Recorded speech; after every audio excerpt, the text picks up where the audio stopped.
Hey everybody, it's Wednesday night. It's Wednesday, right? Yeah. Yeah. I forgot what fucking day it was for a second. It's going to be fucking Friday before you know it. Yeah. Club night on Saturday. It's just weeks are going by Yeah, so I know. quickly. Yeah. You know what I mean. But that's okay. Time goes by fast As now. long as the week goes by. I just wish the weekend wouldn't go so fast. Yeah. But it does. Oh my god. Alright, so this show here, Escape from Alcatraz. Escape from Alcatraz. Now, Prison break story. I'm gonna I will note that there has been more than one escape from Alcatraz. But the thing about it is that most of the ones that were done prior to this one, and I think one that was done slightly after this one, resulted in the people drowning or getting shot, getting caught, and sent back, or something like that. This one, which happened in 1962, is famous specifically because the fate of the three men is still a mystery. And so no one actually knows if this was a successful escape because nobody knows what happened to the dudes afterward. The official story from the FBI is that they probably all drowned, which of course is a very real possibility. However, there have been little bits and pieces over the years that suggest that they may have survived. Honestly, I don't really know. Like, all of the research and shit that I did about this, I'm not really sure where I fall on this one. It's to me, it seems like a completely 50-50 possibility. Might have been both. Whether they made it or whether they didn't make it. Might have been that some of them drowned and maybe like one or two of them or Yeah, one of them and that made it. that possibility has been explored in fiction also. Yeah. Like that maybe one of the guys made it and two of the guys drowned, or you know what I mean? So it's like it's not an either or proposition. If somebody made it, it's most likely that only one of them made it. Because usually what happens is that, let's say two of them made it or three of them made it. One of them would eventually would fuck up and get arrested. And they guys, you guys made it, didn't you? Yeah, that's what happened. But nobody else got arrested. Yeah, These that's are kind of career criminals. true. They wouldn't have fucking been able to stay out of prison. So if anybody lived, Unless only they one went of to them another country, which is kind of one of the main theories about why they never got caught again was they knowing what fuck ups most criminals are, they drowned. Maybe one of them made it, and he was able to keep his nose clean, or he moved out of the country, something like that. I don't think they all made it. Yeah, like I said, I'm not really sure where I stand on this one. I mean, like I said, it doesn't really matter one way or the other. I don't think we'll ever know. But the thing about this case is that technically, it's still open and will be until, I believe, 2030 or 2031, because at that point, like, all of the guys would be 100 years old if they were still alive, in which case, you know, if they were still alive, good for them. But you know what I mean? It's like, it's no point catching Now, them. Clint Eastwood Probably dead. Clint Eastwood made an excellent fucking movie about this called Escape from Alcatraz. One of Eastwood's best movies. If you want to see a good Clint Eastwood flick, this is the one. And it's a prison break movie. Yeah, and CB says the Super film good. is quite accurate. Yeah. Pretty accurate, yeah. I haven't seen it in a long time, but yeah, it is like pretty accurate from what I remember. Papa gave us a super chat. Thank you very much. Here's some love for doing my second favorite subject. Thank you, man. I will watch it later tonight. Have a great show, Thank guys. you, bro. Thank you very much. You enjoy your wrestling. Enjoy your wrestling. Yeah, wrestling. Your wrestling. With an A. I just like calling it Wrestling. that. It's funnier to me. That's what my dad used to call it. Well, I know. That's why I say it like that, because wrestling. that's how my southern relatives always say it too. They're putting on that wrestling. They're wrestling. Yeah. Yeah, Tammy said there is some guy who said he has pictures of the two brothers in another country years after the escape. Yeah, I've seen that. I've heard about that too. And again, it's not definitive. Like, it could be them, but they have sunglasses on, and it's kind of hard to tell who it is exactly. It does look like them. Pictures can be deceiving. Yeah. Like what's going on right now, we ought to maybe do another show about it. There's a very famous picture of a girl here from Florida that went missing. And there's a photograph of what looks like her tied up with a boy with fucking things over their mouth in the back of a van. Oh, was that Polaroid? That one Polaroid. And they found it in a parking lot Yeah, outside. we did a show about that a long time ago. Right. Well, it just turns out, like, recently, the cops came out and they said, no, we're getting ready to make arrests on it. We know what happened to her, and that's not her in the photo. Yeah, because that picture was always tied in with, I can't remember, it was a very famous, what was her name, Tara something? Yeah. But we talked about it like a long time ago on one of our like missing person shows or like unsolved mystery shows. And I think they had always like speculated that it's like it kind of looks like her, but it's like it might not be her. Well, even the mama said, no, that's her. Yeah, it's not her. But yeah, It's a hoax. I was pretty sure that like they had determined that likely was not her. Yeah, it's not her, and that they don't know who that boy is, but they think the whole thing is a hoax. It's a hoax photo. Somebody just took a crazy photo and Yeah, I remember hearing about that. let out, but it just happened to look like that girl, but it's Yeah. not her. Yeah. They're getting ready to make arrests right now. It was a teenage boy and his friend and a couple accomplices who knew that girl abducted and killed her and threw her down in a copper mine. She's in a copper mine. They're trying to get that's where they said that she was. I mean, So that was a is. very famous like missing And it persons happened in case. one day. She wasn't abducted. She was killed pretty much on the spot, according to the thing. Which But I feel like most there's- stranger abductions or stuff like that, they kill them immediately. Pretty yeah, much. but it wasn't a stranger abduction. Well, It you know what I it mean, was a- like It was a boy she went to school with, and the parents helped cover it up. There's going to be indictments here soon. This is a couple months ago, but that's kind of coming up in the news. yeah, we might do like a update on that. I remember hearing like I think even years ago when we did the show about it. I think I remember hearing about that picture maybe being a hoax or not being her or whatever. But it's like I hadn't really heard anything like about Those old that. photographs, man. They were pretty photographs, but they're low resolution. You try to blow it up and it's just fuzzy. You can't see the things that you need to see in order to make an identification, like mole patterns and fucking what the inner ear shape looks like, and you can be fooled by things, and even a parent could mistake a stranger as being one of their children in some of these things if the angle's right and the lighting's right, And especially the parents obviously want to find them, so it's kind of and in that photograph that girl's got tape over her mouth, so you can't really see all of her features, just the eyes and the nose and the hair. But it's not her. They don't know who that is. Not anybody missing. yeah. But like It was I said, some kind of hoax photo. Yeah, it's like a pretty famous like unsolved mystery. Yeah. And they noticed some shit. The FBI noticed some shit wrong with that photo. Like, they don't think her hands were actually tied behind her back the way she's sitting. So she's just got them there. It just doesn't. There's a bunch of shit that doesn't look right in that photo if you really look at it. CB says, didn't Alcatraz get turned into a tourist attraction because it would have cost too much money to modernize? And Oracle says, any island prison that can't grow its own food is going to be expensive because everything has to be shipped in. Yeah, and actually, I don't know how common knowledge this is, but Alcatraz as a prison was closed not too long after this escape. It's also small. Just because one, it was supposedly inescapable. There was people escaping, not all the time, but more than one person escaped, and these people, they didn't know what happened to them. And then there was another escape attempt after this one, and it just got to a point where, like you said, it was too expensive to run. It was like 3 times more expensive than any other prison, and they figured it just wasn't worth it. Like, because the whole idea of Alcatraz in the beginning, it started out as like a military prison kind of, but not super high security. But they had the idea that it's like, we're going to put all the dudes that have been like causing us trouble escaping from other prisons in the U.S. and put them out there, and they won't be able to escape. So it's supposed to be like the worst of the worst, or people that, just kept escaping from other prisons and they couldn't control them. But that didn't really work out, and they just thought it wasn't like worth the money anymore. So they ended up closing it out. And yeah, now it's a tourist attraction. You can go there for like, there's ghost tours and all kind of crap. I've never actually been there, but I've seen like ghost shit about it and everything like that. You know what I mean? But yeah, you can go tour there. I don't know how common it still is, like, to go tour Alcatraz. You know what I mean? But yeah, it's like a little bitty island. It's what, like a mile or two, like from like out in San Francisco Bay. And Best way to keep dudes escaping from prison is to give them incentive to stay, and they give them incentive to stay, like Angola prison is. It's away from everything else. It's just surrounded by a damn swamp, wilderness. It's and they have the prison rodeos, and it's almost kind of like a penal colony. And they'll put the worst of the worst in there, and they have a very low escape rate. Where they go?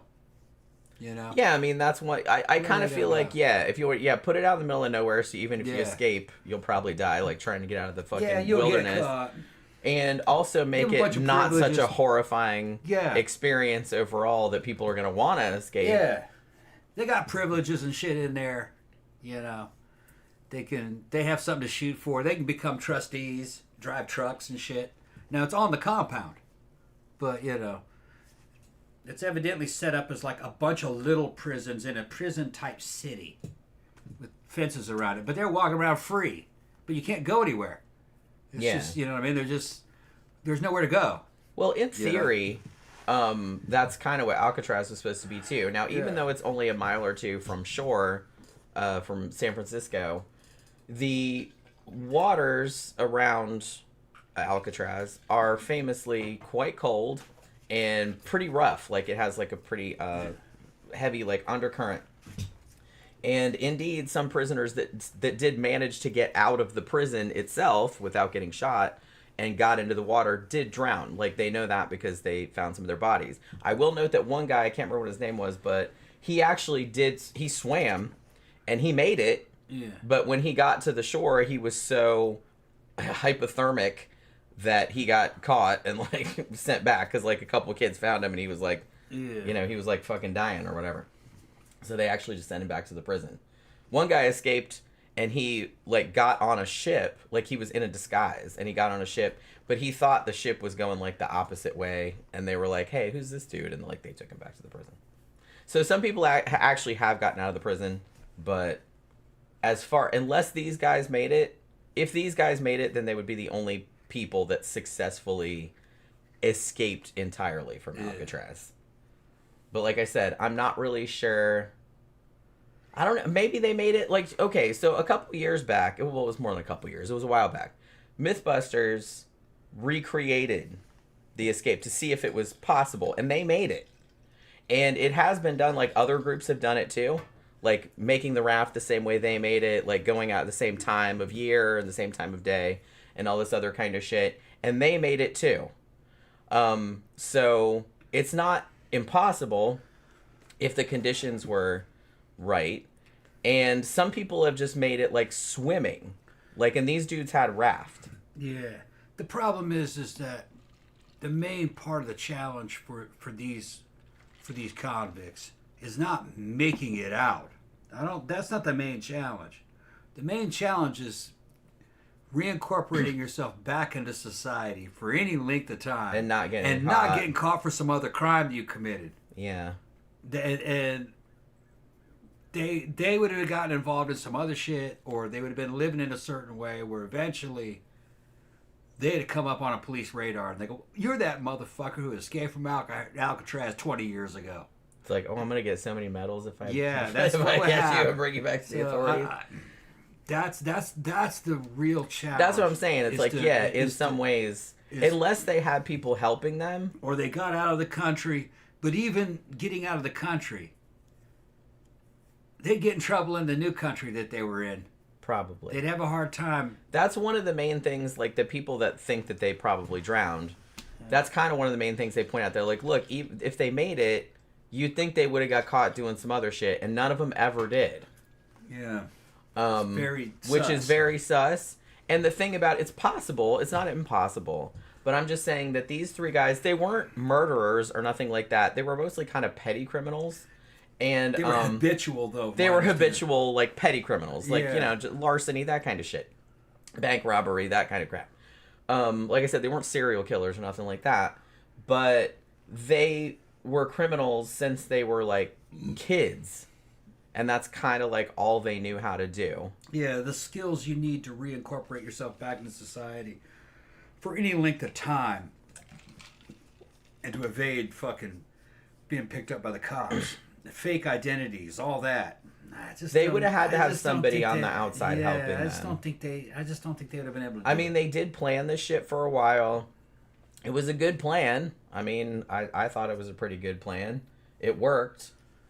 Whether they made it through the water or not, I don't know. But it got them out of the prison without getting caught until, that nobody even noticed they were gone until like the next morning. There have been guys that escaped from prison and were able to stay out for a few years, but they can't get jobs, so they end up in homeless shelters. And what do? They turn themselves in Yeah. because they'd rather go back to prison than to live in the homeless shelter and just do the time, and then get out of there through the halfway house system. Maybe you get some kind of fucking skill. That's the thing. It's So, like they just don't want to be homeless anymore. yeah, You it's know, like it's if you're a career criminal, Yeah. it's like that's kind of one thing you have to think of. It's like, yeah, you may want to get the fuck out of the prison. I don't blame you, but it's just you can't survive. but yeah, like what are you gonna do once you get out? Like, do they Yeah. really think that far ahead, or Yeah. it's like I said, if you have somebody in if your family's gonna harbor you or like give you money or help you out, They can't go home. but yeah, that's like They'll be that's the they'll first look place from they'll home. look.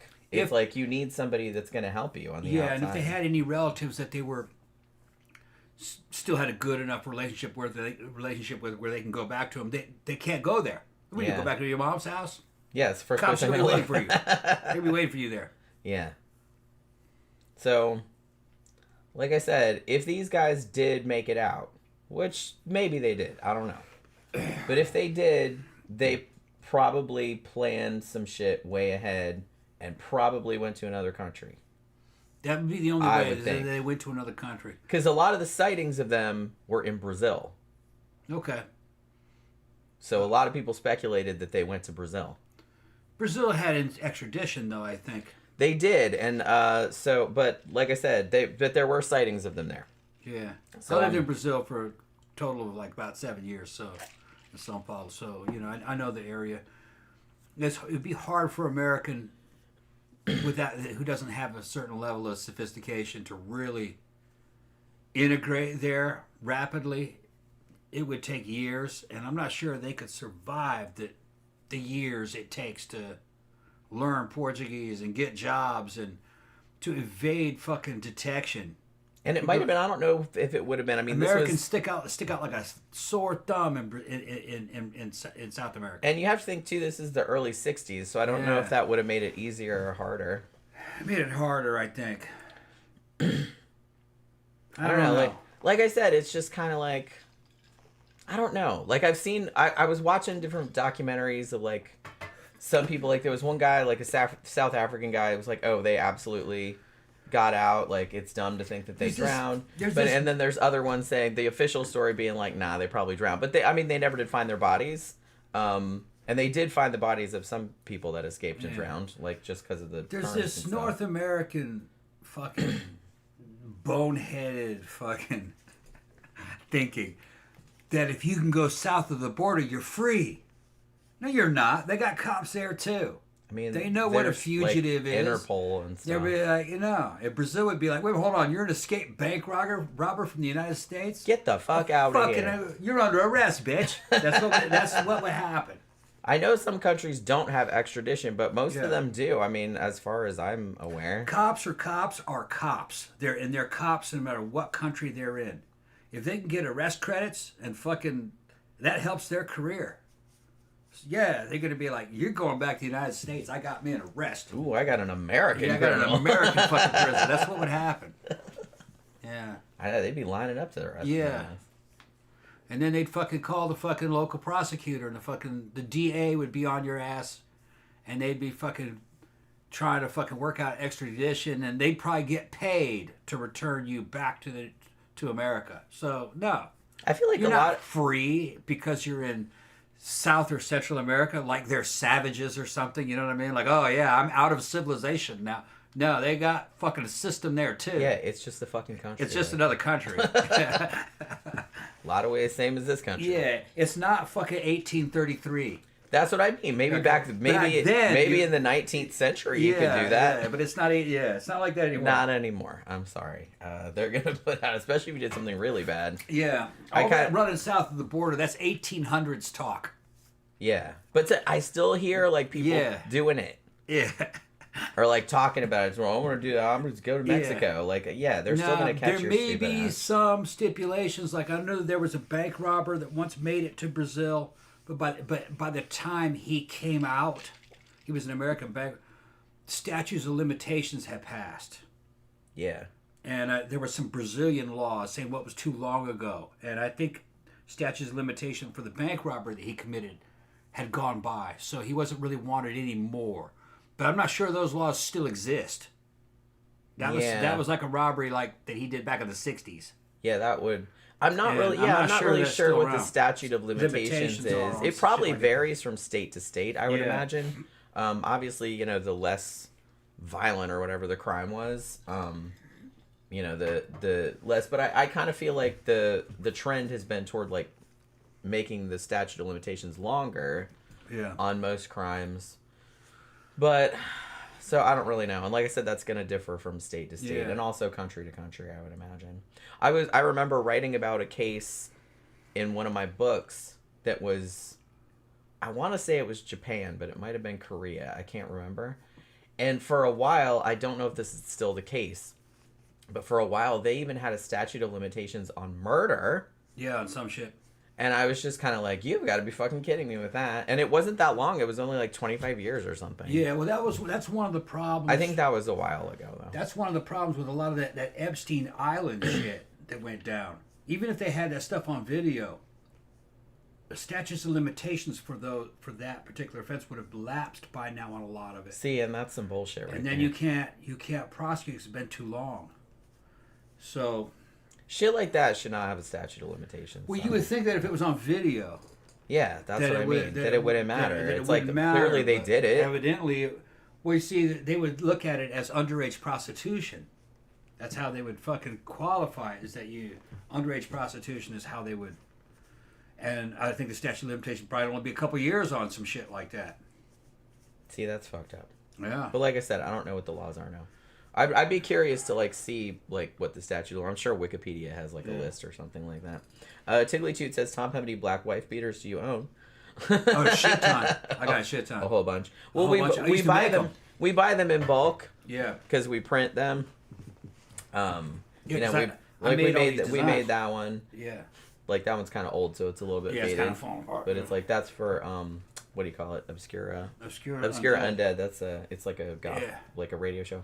So I had a whole closet filled. Yes, with we have like a whole shit ton of them. Of different sizes that were blanks. That I was, when people wanted a shirt, I'd make a shirt for them. Yeah. But I packed most of that up. Yeah. Because we took over that closet, moved Jen's stuff in it. Yeah, we still have a bunch of blank shirts, but yeah, but not as much as we used to have though. Yeah, not as we used to have like a whole. We used to closet have hundreds of them. But we made a bunch, and we made a bunch for Absolution Fest in Tampa. Right. We made like 100 shirts for that, and that took forever. Holy crap. Yeah, so it was almost kind of like a uniform for me. Yeah. Gramther says, yeah, whenever I made a solid arrest and made my bosses look good, a free steak dinner was on my horizon. Oh, yeah. Yeah, see, that's what I'm saying. Yeah, and Central and South America is still like that. Fucking, they're going to get arrest credits. That's what I'm saying. Like I said, I kind of feel like some people it's all career points, man. That do this dumb shit think they can just run to another country and it they're don't like work exonerated somehow. I'm like, they still have like phones and internet and shit. We're gonna run south of the border. All they have to do is like call up the people in fucking wherever the hell you committed the crime, like in Ohio or whatever. It's like, hey, do you know this motherfucker? We're gonna run south of the border. He's in Guadalajara. We're leaving civilization. Nothing but just Indians and Africans. Africa.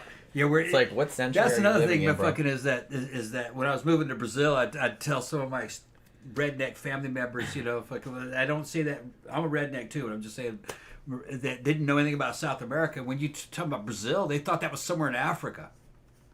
They're imagining Africa. Completely different. It's a totally different continent. Well, and I think even sometimes some rednecks, even in the year of our Lord 2026, when you say Africa, they still think of like that's a country somewhere. Or they still think of like old like fucking like tribes with like mud huts and shit. With mud huts and shit. I'm just like they have most like of it didn't like that. cities, like big fucking cities. Yeah, like same shit. A lot of same shit we got. Yeah, in a lot of places.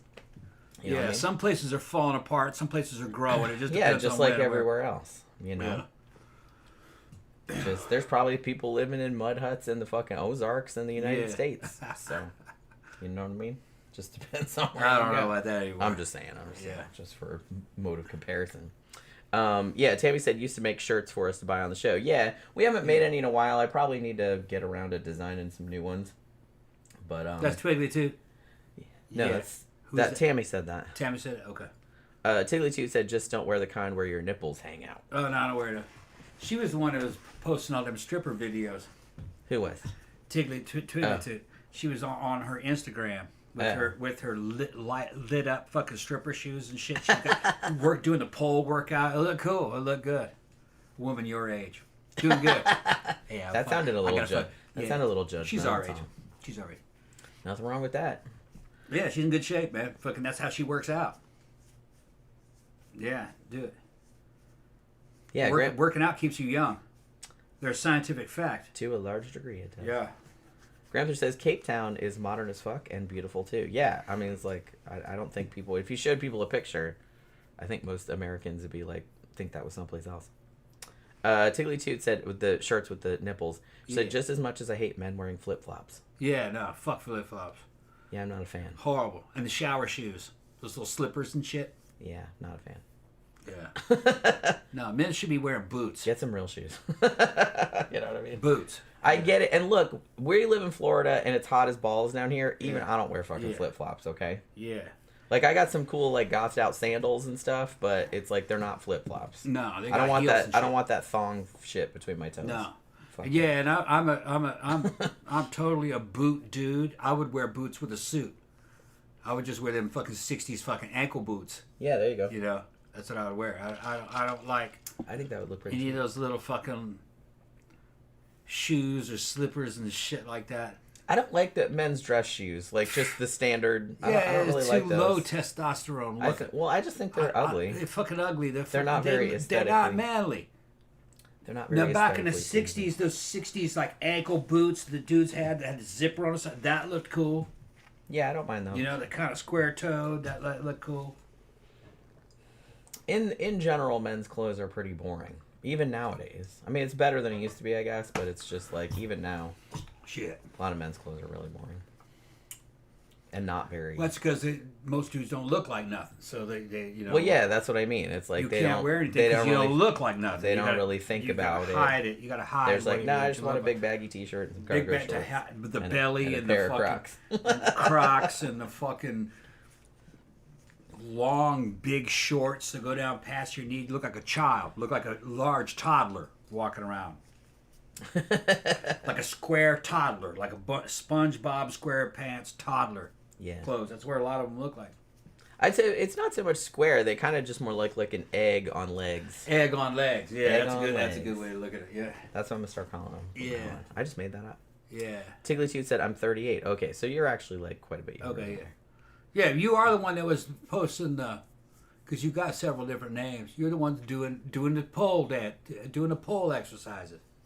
I think with the lit up stripper shoes. They were fucking clear plastic with LED lights in them and shit. She's jumping up and down. Yeah. I think that's who it was. I don't know. She's neither confirmed nor denied. She's never confirmed or denied. Okay. Tiggly Toot also said, do they know that white people inhabit Africa too? Yeah, I'm sure they probably don't. Yeah, there's been white people there for fucking thousands of years. I'm sure they probably don't Yeah. know that either. But it's like I said, years ago, my stepdad's mom, when I was moving to Wales in the UK, she asked if they had VCRs. In like Wales? like in the 90s. In Wales, yeah. I'm like, yes? Yeah. It's like they got all the same shit we got. Yeah. It's just a weird question. But you know what I mean? She was pretty old and from Georgia. You know what I mean? All right, so... Yeah, my grandmother was impressed that she saw something on Brazil later. She goes, well, first of all, she was impressed that I could actually speak Portuguese. She heard me on the phone talking to the Brazilian consulate one time. Fucking, you can really speak that. I said, yeah. Yeah. You're like, no, I'm I just grew making it with up. it, He yeah. doesn't understand a fucking word. And then I'm later saying. on, she was like, I saw about Brazil. That's actually a civilized country. They're not backwards. And I said, yeah, they're not backwards. It looked nice there. They're not they backwards. have white people there. I said, yeah. Yeah. Because they think it's Africa. That's hilarious. Yeah. We're not... I mean... Americans aren't known for being good at If you look at the shape of Brazil and South America and you put that next to the African continent, it's kind of maybe a little bit the same shape. So maybe Roughly. but roughly. So, you know, Kind of it was flat. once connected, you know. Yeah, everything was once connected. Yeah. Night and Pangea, day. baby. There's no relation. No. Completely different continents. Completely different. They don't understand the rainforest and jungle. They think it's all the same. Brazilian rainforest is nothing like African jungle. It's like Florida on steroids. That's what the Amazon basin is like. I've been there. Yeah. Fucking amazing. Scary. Deadly shit. Well, yeah. And dark like a cave. You look at the fucking canopy, jungle canopy, you're like, how you going in there, man? It's just dark in there. It's like in probably everything Sun in there never wants hits to the kill ground me. in there. Yeah, it's fucking spooky, man. Oracle says the reverse is also sometimes true. An Englishman I know moved here to Texas, and his mother wanted to know if he slept with a 6-shooter under his pillow. In my case, yeah. That's not your pillow. Yeah, 14 rounds. 14 rounds of 40 mil. It's like, 40 yeah, I'm caliber. Billy the Kid all up in here. Yeah, yeah. I like 40 cal. The correct caliber. We could make up all kind of fucking crazy stories about shit that we do here. You know what I mean? And probably some people would believe it. Yeah. It's not really that crazy most of the time. Crazy shit does happen, but I mean it's a big country, so Yeah. it's kind of spread Grab, out. there's 9mm or 40. You're a pro. You live by the gun. 9mm or 40. Me, I'd take 40. I'll give up a couple rounds for that shit. Oh no, see, Tickly Toot says, I don't post anything. You're confusing me. Confusing Definitely you. Okay. not me. Okay, it's not you. So that's Okay. some other hoe you were looking Yeah, at. yeah. No, it's another listener. No, It's another listener. I I'm just just get teasing. because everybody has multiple fucking names. They got a name Yeah, here, and well, then they got yeah. a name somewhere else on fucking Instagram. Like, cause on different platforms, like I thought for a while, like Facebook made you have your real name. The one that was posting the stripper pole videos is half naked you. Oh, right. That was her. Okay. But I thought She's on here every now I and thought her other name was Tickly Toot. No, okay. Okay, I got you guys. I conflated it. Yeah, because like you said, it's Yeah. I don't know everyone's real names. I know some of y'all's real names, but not Yeah. all of them. So, you know what I mean? It's hard to keep track of everybody. You know, I can't even Yeah. keep track of everybody like that I see every week. Gabby Sometimes. says 9. I got them both, man, but I think 9's a pocket rocket caliber. I like it in something real small. But fucking for duty carry, man, 40. The correct caliber. Hot 40, man, is like it's as good as 10mm. It's approaching 10, especially that new shit, those fucking solid copper rounds. Weighs 100 grains, cooking out of there like fucking nearly those Underwood high velocity fucking like close to like 1550, 1600 feet a second. Front end of it looks like a damn fucking Phillips screwdriver. Have you seen that fucking performance figures on that gelatin and steel penetration? That shit's fucking wicked. That's what I carry now. Those Underwood fucking 100 grain 40. Shit's hot as fuck. The 10s are even better. But I like power behind my shit. Okay. Although the 9s are good too in that load. Got some 90 grain 9mm out of that little fucking Smith & Wesson EZ. I like that little bitty pistol. It's nice. You done? I'm done. All right. So let's talk about our escapees. Yeah. So the first one we're going to be talking about, and I will say they're not entirely sure like who the mastermind of the whole plan was. So I don't know. I'll get into that in a little bit. But the first guy we're going to talk about is Frank Morris. Now this guy was born in Washington, D.C. in 1926. And his mom, whose name was Clara, was...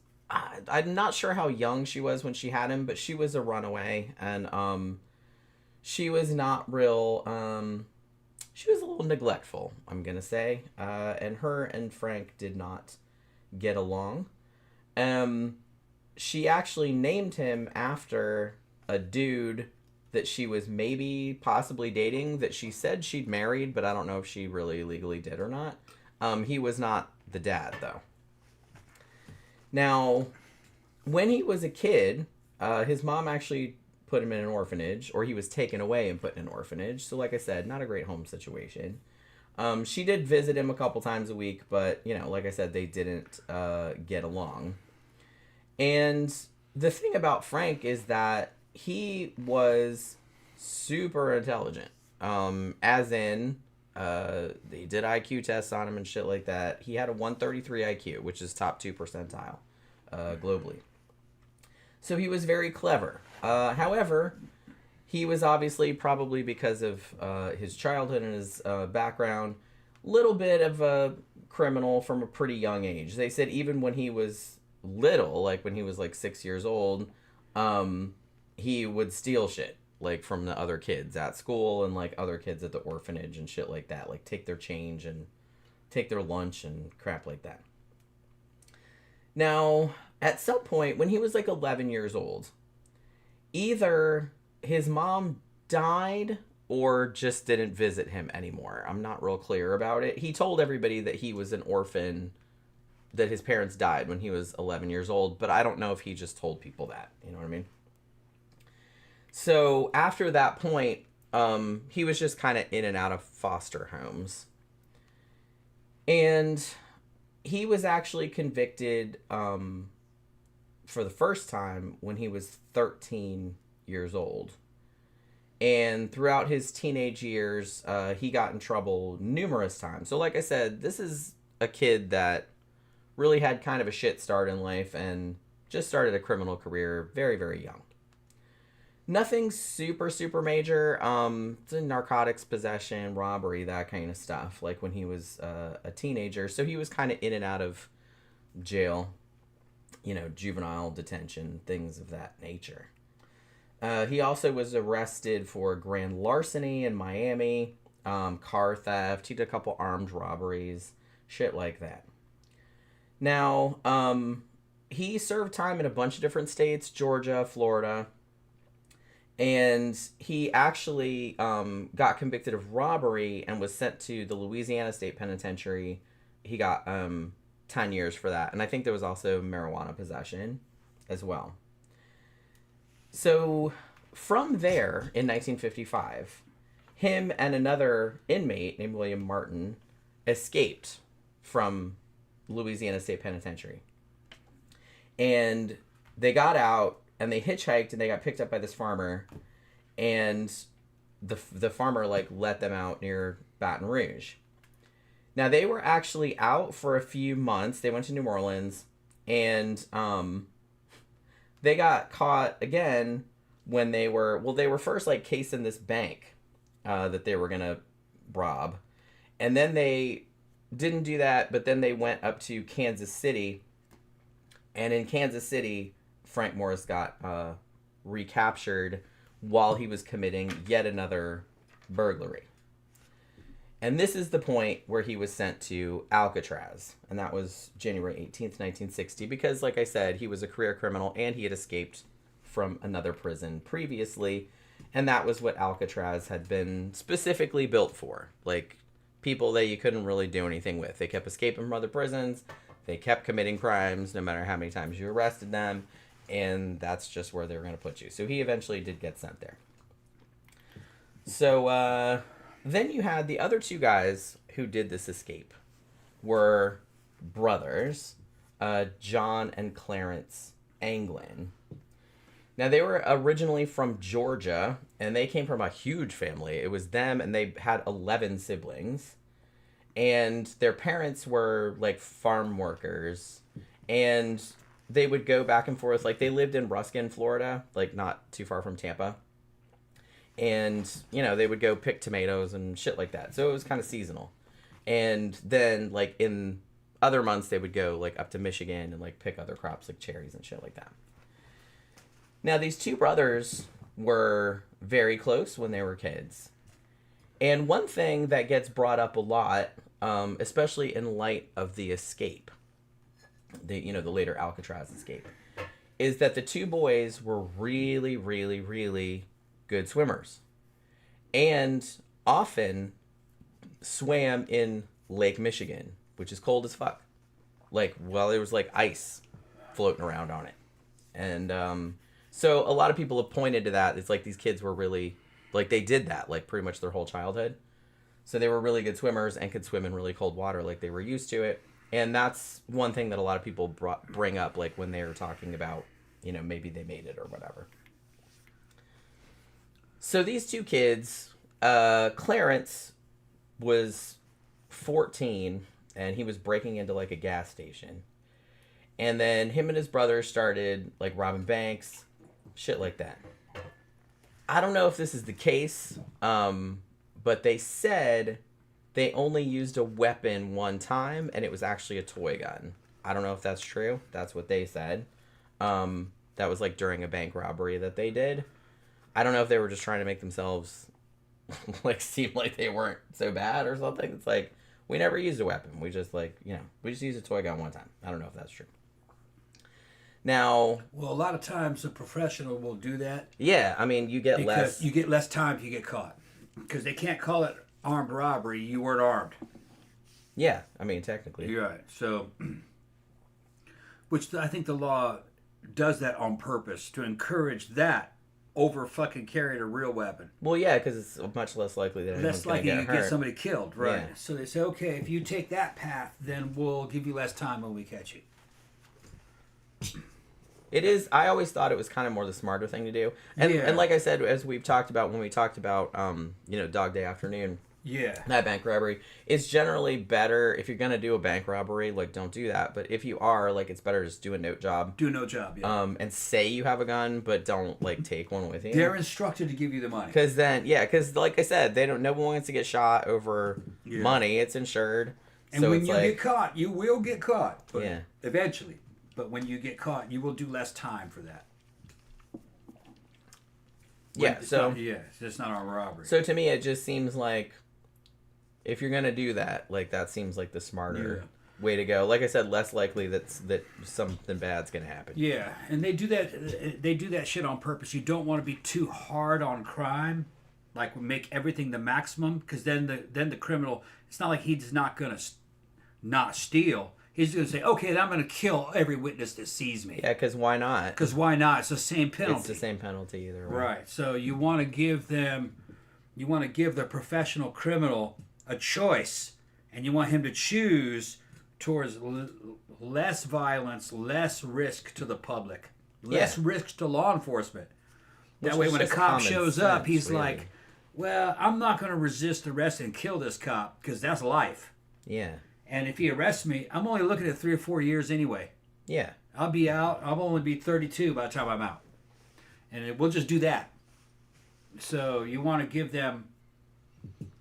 You want to lessen the blow on the criminal. That way he doesn't respond by killing everybody who sees him. Yeah, he'll get caught. Yeah, you'll kill him. But 4 people died because you wanted to be a badass behind these laws. When really, you just want to take him out of society for 3, 4, or 5 years. He'll get sick of it. He'll mature out of it. Yeah, and like I said, if it's just something like robbery, where no one's getting hurt, like obviously that sucks. No one wants their house robbed or anything like that. That's different. Robbing an establishment that's owned by other people, especially if it's a corporate thing, that's less personal. Yeah. Here in the U.S., you go into somebody's house, that's home invasion. They have the right to kill you. Yeah, if they're in there. Yeah, if you're in there, you can kill some person. Because we have castle doctrine, state by state. In this state, Florida, if you come into somebody's house uninvited, you can be killed. No questions asked. Yeah, they're like, because you're not supposed to be in You there. don't know him. Who is that fucker? Why is he in your house? Yeah. Okay. He must be here to rape me or my wife or to kill me. And if you're a woman in there, you got a gun, it's your right. You fucking lay that bitch down. And you're saving the state a lot of money. We have a sheriff here. He's fucking very famous. He's always talking on the internet. He says, if somebody comes to your house, please kill him. Because you're going to save us a lot of money. And, do not do this in Florida. Well, guess what? Florida has extremely few home invasions. Because those dudes know. You invade somebody's house, they kill you. It's the same thing. You try to get into somebody's house. That's anti-carjacking. You can kill someone for trying to get in your car.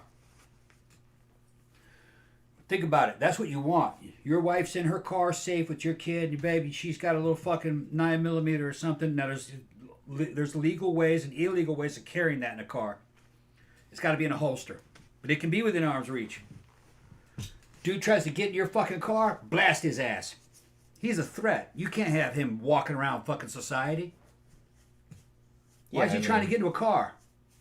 Yeah, I mean, He's trying to abduct your wife. That can't be anything. That can't be good, you know. Well, like I said, if somebody's breaking into your house, that can't. And they be know good. that you're in there, then that's obviously not good. A burglar doesn't break into your house in the middle of the night. He breaks into your house during the day when you're at no work. one's home. Right. If they just want your stuff. Right. And which, like I said, that also sucks, but it's like that's not as bad, obviously. Yeah, and if a burglar breaks into your house while you're home, he sees you, he runs because that's an accident. He didn't know you were there.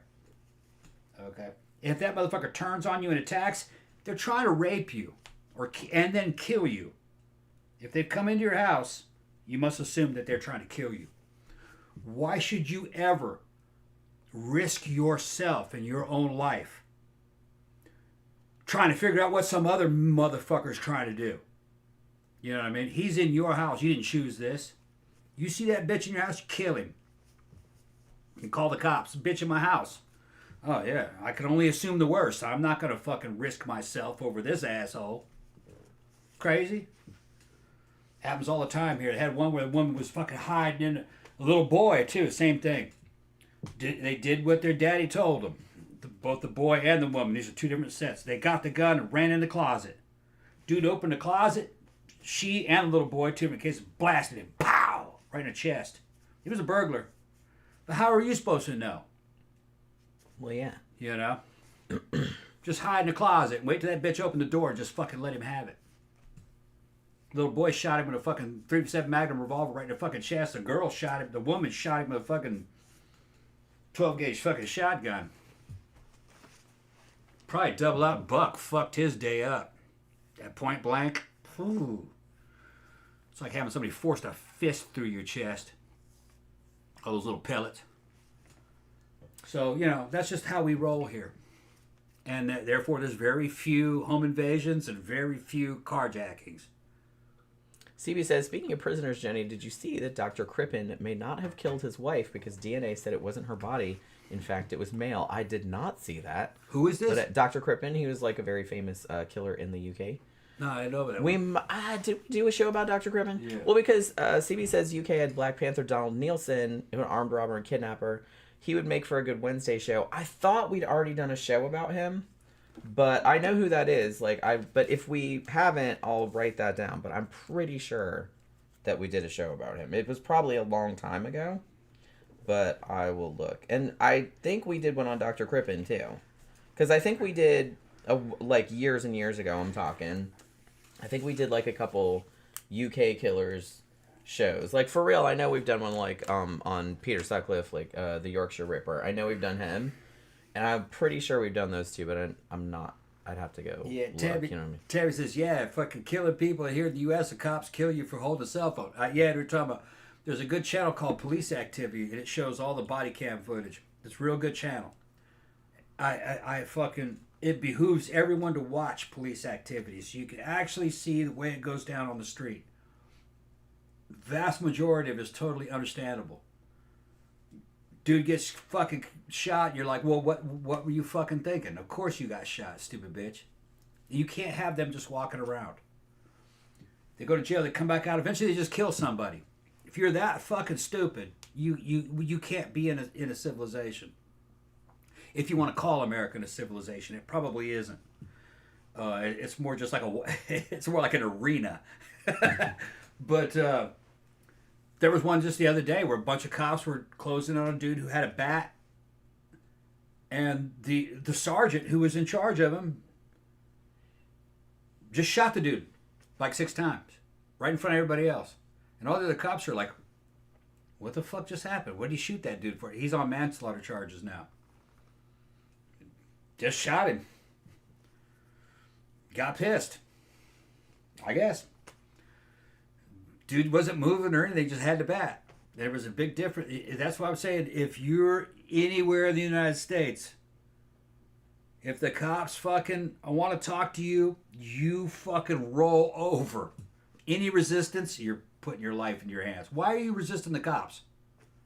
Why are you putting them through that? They will kill you. It's not a joke.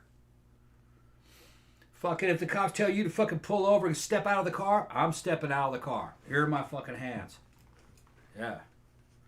Any games, you're you're taking your life into your own hands. I don't know why you want to put that cop in the position where he has to make some kind of decision. They will kill you easily. There's some people that don't just take it seriously. I don't understand it. I don't know why they would throw their lives away that way.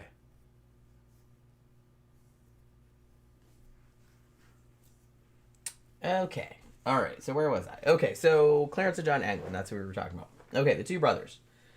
So where did we get distracted? Okay. Bank heist, toy gun, all of that.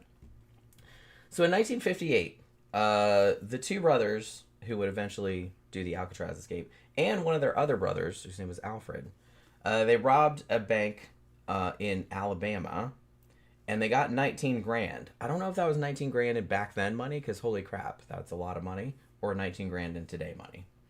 So the FBI caught them eventually, and they all initially got 35 years. And they went to Florida State Prison, and then Leavenworth, and then Atlanta Penitentiary. Now, they, much like Frank Morris, tried to bust out of the Atlanta prison multiple times. One time, amusingly, I don't know, I thought this was kind of funny. They found, like, I guess, like, one of the shipments that was coming in or going out of the prison, and there was like a bread box, and like they cut the top out of this bread box and like got in the bread box and put bread all over them, so they like get in the bread truck or whatever. And but they got caught because the delivery driver was like, "Why is this fucking bread box so heavy?" You know what I mean? Oh, there's dude in there. You know what I mean? So because of that cute escape attempt with the bread box, they both got sent to Alcatraz, because like I said, that's where they stuck everybody that kept trying to escape. You know what I mean? Because, you know, Alcatraz was supposed to be inescapable. Obviously, in practice, not so much, but you know. Now, what many people might not realize is that even though famously those three guys were the ones that made the actual escape, there was actually a fourth dude who was in on it but kind of got left behind at the last minute, and his name was Alan West. Now, he was originally from New York City. He was mostly a car thief, and he did like a bunch of prison time, prison farms, that kind of shit. And then he ended up like driving a stolen car like across the state line or something like that. Now, he was kind of a jerk. Everybody said he was like real aggressive, real violent.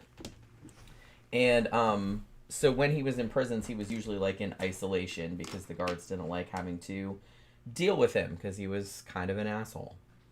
And he would get put on like punishments and stuff, like doing janitorial kind of shit. And he was arrested many times over his life.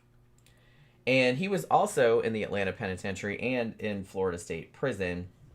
And he also attempted an escape, this time from the Florida prison. And he got transferred to Alcatraz in 1957. And that was a 10-year sentence for car theft. And then he also got sent back there. I think he got out or went to another prison for a while, but then he got sent back to Alcatraz again in 1958. So now all four guys are at Alcatraz. Now in 1960, Frank Morris gets moved to a cell next to Alan West. And Alan West played the accordion. Actually, it was more like a concertina, which is kind of the same thing, but it's kind of smaller. And this is kind of relevant to what will happen later. I will note also that Alcatraz had something called the music hour, where inmates were like, if they played instruments, guitar or whatever, like you could play like during that hour and like no one would yell at you. So he would play his accordion or his concertina or whatever during that hour, which, like I said, which will become a little bit important later. And evidently, according to many sources, Frank Morris and Alan West initially did not get along because Frank Morris didn't like that Alan West would never shut the fuck up. Like, he was just always talking. Probably the accordion didn't help either. You know what I mean? I can't imagine being in a cell that you can't escape from next to somebody playing an accordion and talking all the time. I could see how you'd probably just want to smash his head in. Like, I probably would too, and I'm not even a criminal, you know? so, so yeah. Now, Alan West, actually, as I said, he was kind of a dick. I mean, even by criminal standards. And so he actually staged kind of a fight. Like, he did a thing where he got a bunch of the inmates to fight at lunch to distract the guards. So, like, this other guy, this other inmate could stab another dude, right? You know what I mean? It's I don't know how common it is, but it's not unheard of. You know what I mean? So it's like, we're going to make all the guards go over here, and then you go shank that dude, you know? And so he got caught for his part in that, and he got sent to, like, isolation. You know what I mean? Again.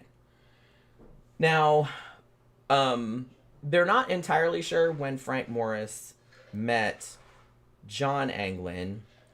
They think they might have actually kind of known each other because they'd both been in the Atlanta Penitentiary about the same time. So it's possible they could have met there and they already knew each other. And then John's brother, Clarence Anglin, you know, also came to the prison like a few months later, and they actually gave the brothers cells next to each other. So like I said, I don't know if they knew each other before, because they had been in the same prisons. No one's entirely sure, or if they just kind of befriended each other when they all got to Alcatraz. You know, I don't know. So, as I mentioned, no one is entirely sure who was the one that first came up with this plan, this escape plan. Some sources say that it was Frank Morris, being that he was the big genius and everything. And that story goes that Frank had talked to another prisoner, like in one of the shops in the prison, and he says that this inmate told him that one of the fans, like a ventilation shaft, had like some of the, like, part of the fan removed, or the screws from the fan removed or something, and it's just like, and they'd never replaced it, so it probably would be easy to like pull everything out and get into the shaft. So he maybe started thinking about that, like that might be a way out, because the thing about it is that I was watching a thing about Alcatraz, and they said, well, when it was first like just a military prison and it wasn't super super high security, like they had these flat metal bar, like steel bars, but they were flat, and like if you had a good hacksaw, you could saw through it in a couple of days, you know, if you were determined enough. But after that, when they turned it into kind of a more high security prison, they did like a different thing. They changed the shape of the bars and like did all kind of heat shit. And it's like, I'm not into metallurgy, I don't really know. But it's like, so you wouldn't be able to, like, it would just chew up like a saw blade if you tried to chew through it. So they were thinking, if there's any escape that has to be made, we can't really go through the bars, and we can't go through these big iron doors. So we have to find like another way out. So ventilation shaft sounded like a good idea. Now, so what they did, Frank Morris, he actually, like, once Alan West got out of solitary, Frank Morris also ordered a concertina, or an accordion, just like Alan West was, so they could play them at music hour, like, ostensibly. That's why they got them. And so they started hatching the plan then. Now, I will say, though, that Alan West, who did not, he was in on the planning of the escape, evidently, but he didn't go at the last minute for reasons which we'll get into, which I'm not entirely sure if what he said is actually true or not. But he didn't go. But when he cooperated with the FBI later, he said that the whole thing was his idea, and that he had been painting the roof of the prison in 1961 and saw one of the ventilation shafts and said, oh, maybe we could get out that way, because it wasn't, you know, like, it was kind of fucked up and it had never been fixed or whatever. And so he said, oh, well, I told the Anglin brothers about it, and then so we all started conspiring. I don't know whose idea it was. It doesn't really matter in the end, I guess. Now, okay, so over the following 6 months, after they kind of discussed this ventilation shaft sort of plan, what they decided to do, because every cell, they said, we know we're not getting out the bars, obviously, because you couldn't saw through them like you could the old ones. So he's like, so the only way out is probably through the little ventilation duct that was in every cell. It was about yay big, I think. Looked, at least from the pictures that I saw. So what they started doing was like, this kind of reminded me of like Shawshank Redemption, where he was just like digging out through the wall with like a little pickaxe and then hanging the poster in front of it. It was kind of like that. Well, what they did was they would like steal stuff. Like they would find like kind of sharp sticks or saw blades or something like in the yard, or they would steal forks or spoons like from the kitchen. And they also made a drill out of a vacuum cleaner motor, which I was just kind of like, wow, that was like some good thinking. And so they started doing that, and they started drilling little bitty holes in each of their cells, like all 4 of them, around the perimeter of the ventilation duct, which, like I said, probably about, I want to say it was like maybe a foot or 2 wide. So they start drilling little holes. And they cover up the noise of the drill because they do it during music hour when they're playing their accordions. See? So like Frank would sit there and play the accordion, or Alan would play the accordion, and it was really loud and you couldn't really hear what they were doing. And then they had like little pieces of like painted cardboard that they would kind of put back over that kind of looked like the wall. You know what I mean? Or kind of looked like the wall with the ventilation shaft in it, just from far away. You know what I mean? So they started doing that. And so once they got enough of the, I kind of likened it to, when you carve jack-o'-lanterns at Halloween, and if you get one of those kits with the stencils, and you just poke little holes like around the stencil like that, and then you can go through and just cut around. That's kind of what they were doing. There's just little holes, and then they cut it around. But they obviously had to make it wide enough, because you couldn't fit in it. Like a dude couldn't fit through there. So they had to make it wide enough to like fit through there. And eventually they did. It didn't really take them that long either, because like I said, it took them about 6 months from like when they first formulated the plan to like when they actually escaped. So it didn't take as long as some of the other escape attempts had. So once the holes were big enough for them to get through, they actually went into the ventilation shaft, and then there was like this utility corridor like behind the cells, and no one ever looked in it, or no one ever guarded it. It just wasn't used for much of anything. I mean, the thing about Alcatraz, it's like, it's a big prison, and they had guards, but the guards couldn't be everywhere, like at all times. And there were some parts of the prison that they just never checked, because why would they? So this utility corridor was one of those places. And so they were able to get back there, and then they were able to access like the higher level of the cell block. And they set up a whole ass workshop up there that nobody found. So they had a workshop this whole in the prison, time. yeah. Inside the prison, Up on a cell block. like up on this little cell block, like seal, So like you sneak above out the that hole and go yeah. work. So they would sneak out the hole, like put the Go kind of cardboard there, Yeah. like in the middle of the night or whatever, and then they would go up and like work on shit. Now, one of the, like I said, it's almost like I kind of hope they made it, because it's like, man, they work so hard, but you know what I mean, like to do all this shit, and some of it was like pretty clever.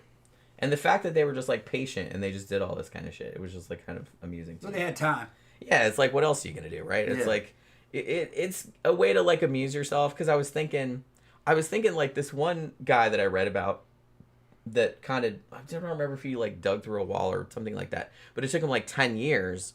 But then I was just thinking, well, what the fuck else that he has to do? You know what I mean? And it's probably like, it's a project you can work on, takes your mind off being in prison. Yeah. It's like, oh, I'm gonna get out. Like, you have something to look forward to. I think you'd be shitting bricks that they'd find that fucking cardboard fake wall. Like, only a matter of time that they, you know what I mean? Or you're in there, you're working on that shit, and something else happens and they fucking move you Yeah.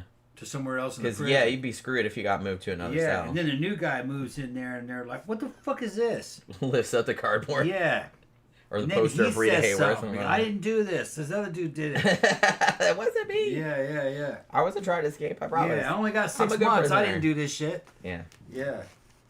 It kind of blows my mind that they were able to do this and not get caught. Yeah. Like, no one even suspected anything as far as I know.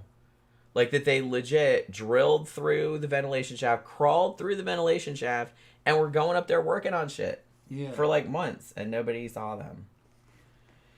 So, then what they decided to do, this part is kind of funny to me. They were able to get hold, somehow, of 50 raincoats.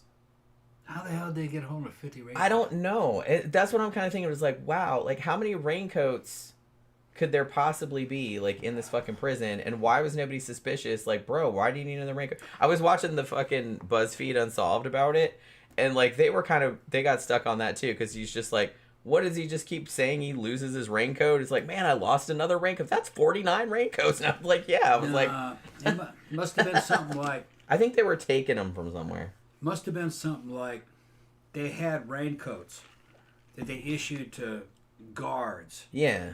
or maybe certain prisoners for some kind, and then they got new raincoats, and the old raincoats are supposed to be thrown away. That's kind of what I was thinking. And they were on a pallet somewhere, and instead of throwing them away, some inmates fucking stashed them Yeah. and said they threw them away, but they didn't. Yeah. It must have been something like that. I think it was something like that, probably. Yeah. Because it's just like, yeah, it's like, I feel like people would get suspicious. You're like, what the fuck are you doing? Where are you getting all these raincoats? Like, what Must are you have doing? been with old raincoats? raincoats that they were supposed to get rid of, Yeah. That's kind of what I was thinking. and they stole them. Yeah. It's the only explanation. That makes more sense to me. So, they used these raincoats to not only make a raft, but they also made life preservers.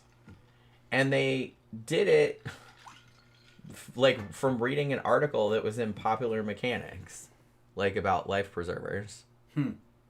Like they were able to like steal enough shit to legit like make a raft and like sew all these raincoats together. They even like used steam like in one of the shops like to kind of burn the fucking like burn all the to melt shit to together. melt it all together. I was like, Make it waterproof. yeah, see, I was just like, wow, that's like thinking. Like Popular Mechanics helps prisoners escape. You know what I mean? I thought that was kind of funny. So yeah. And they, so yeah, the raft was actually 6 feet by 14 feet. And like I said, they stitched it all by hand and then kind of melted it all together. And they also made paddles, like just from plywood they found and just screws they found. Like I said, you know, prisons have, you know, the prisoners work in various shops and things like that. So it's like there's shit laying around, you know what I mean? And you could always steal things or So it wasn't whatever. a boat per se. It was a raft. It was a raft. A flat raft you could get on. Yeah, it looked. Right. Yeah, it looked like. I mean, at least from Yeah. the shit that I saw, it looked kind of like a shitty, like a Frankenstein-y kind of raised at the top. But you know what I They mean? found that though, right? No, they made it. They never found it. The authorities never found it. They said they didn't, but that was a lie. Okay. They did actually find it, All right. which I'll get into later. But All right. but yeah. So Had it failed? there's no way of knowing. Okay. All right. There's no way of knowing. Like that's why it's still a mystery, because it's like they might have just abandoned it and it washed up, you know what I mean? And then they got away. Like there's Right. no way of knowing. It didn't look like it had failed. So what they would do, and this actually helped in the escape also, because people are probably thinking, well, when they were up there working on the workshop, like what happened if a guard went by and their fucking cell is empty, you know what I mean? They thought of that too. They made little dummy heads out of like paper mache kind of. Yeah. They mixed together like toilet paper and soap and toothpaste, like shit you could get, you know what I mean? And made them into heads. And then they also got like a bunch of hair like from the barber shop in the prison and like put that on the heads. They're pretty good heads. I mean, for what you could make in a prison. Yeah. It wouldn't fool anybody from close up, obviously. But They're from just- far away, They're just trying to fucking fool a dude who's walking who's by. walking by. and Like, not oh, really the dude's paying attention. sleeping. Yeah, not really paying attention. And it totally works for that. Yeah. So that's what they would do. It's like they kind Yeah. of put pillows under there, and then they'd put the head in there, and it Yeah. had real hair on it. Yeah. And it looked like a face, Yeah. like you could kind of see. And you know what I mean? And so if you're just walking by, like, yeah, it looks like he's in there sleeping, like he's supposed to be. But no, he wasn't. He was up all night making rafts and shit. you know the fucking hacks are walking down the fucking center of the tier looking in those fucking cells. And they're bored. They're just making sure they see bodies. They're not... Yeah, it's not like they're going to They're check not- every single one. Yeah, they're not... They want to looking go back to closely. their porn mags, man. Yeah. They don't want to like be walking around there all Yeah. night. They're not expecting anybody to escape. Yeah, I imagine they weren't. So yeah, no one was alarmed. Like I said, they were doing this for months and like nobody noticed. And like I said, they still have the dummy heads, obviously. There's pictures of them. And, you know, they wouldn't fool anybody from close up, obviously, but you know, from far away, they were good enough. In the dark. Like, yeah. Like, and not pretty impressive, honestly. Like, made just out of like gunk you could find in a prison. Yeah. And hair from the barbershop. I was like, that's pretty genius. Well, they probably didn't have the fucking faces showing towards the fucking the bars. Yeah, It's I feel like probably they just the probably back just of the like head. turn Turn Yeah. away, the backs of the so you heads. could just see kind of the profile yeah, or you see the whatever. profile. Yeah, And just like the top of the head. yeah. Because, yeah, they probably pulled the blanket up. Pull the blanket and fucking face to face away from the bars. Yeah, Yeah. Well, it worked. yeah. So it's like, nope, toilet paper head. Yeah. That's what that was. Toilet paper and toothpaste head. And they don't have to fool you for very long. I mean, shit. They're going up there and they're going to start swimming. Yeah. You know what I mean? They're going to be making their crossing. So, you know, that might only be a couple of security checks. Well, the thing about it was that they were also using those heads when they were working on the raft and stuff. Oh, so they were... Because they were testing. in the workshop. Okay, yeah. And they weren't in their cells So they had at been- night. they So had they'd been been testing using them. And they had been passing the test. Because otherwise, like, obviously the guard would walk by and there's Yeah, nobody in the yeah. cell. And they'd be like, where is this motherfucker? Yeah, I didn't think about that. Yeah, so they were using it, like, the whole time. For months. Yeah, so they were proven Yeah. by the time the escape. So it's like, all right, they that were works. proven. Yeah. Yeah. So they decide they're going to make their big bust out June 11th, 1962. So bedtime, lights out, is 9:30. And so the four guys are like, all right, tonight's the night. We're going to go. So Frank and the Anglin brothers put the dummy heads in the bed, like usually. And then they climbed out their ventilation shafts. They're going to go out. You know what I mean? Problem was, Alan West, the fourth guy, he evidently had used some kind of cement or something, because I guess he was afraid that someone was going to notice, I think, the ventilation shaft that he had busted out. Mm-hmm. And so he had tried to kind of make it look like it wasn't crumbling as much. And I think it had hardened too much and he couldn't fit through it. And so he couldn't get the grill out anymore. And so he couldn't leave his cell immediately until he got in there and dug all the shit out, which took a while.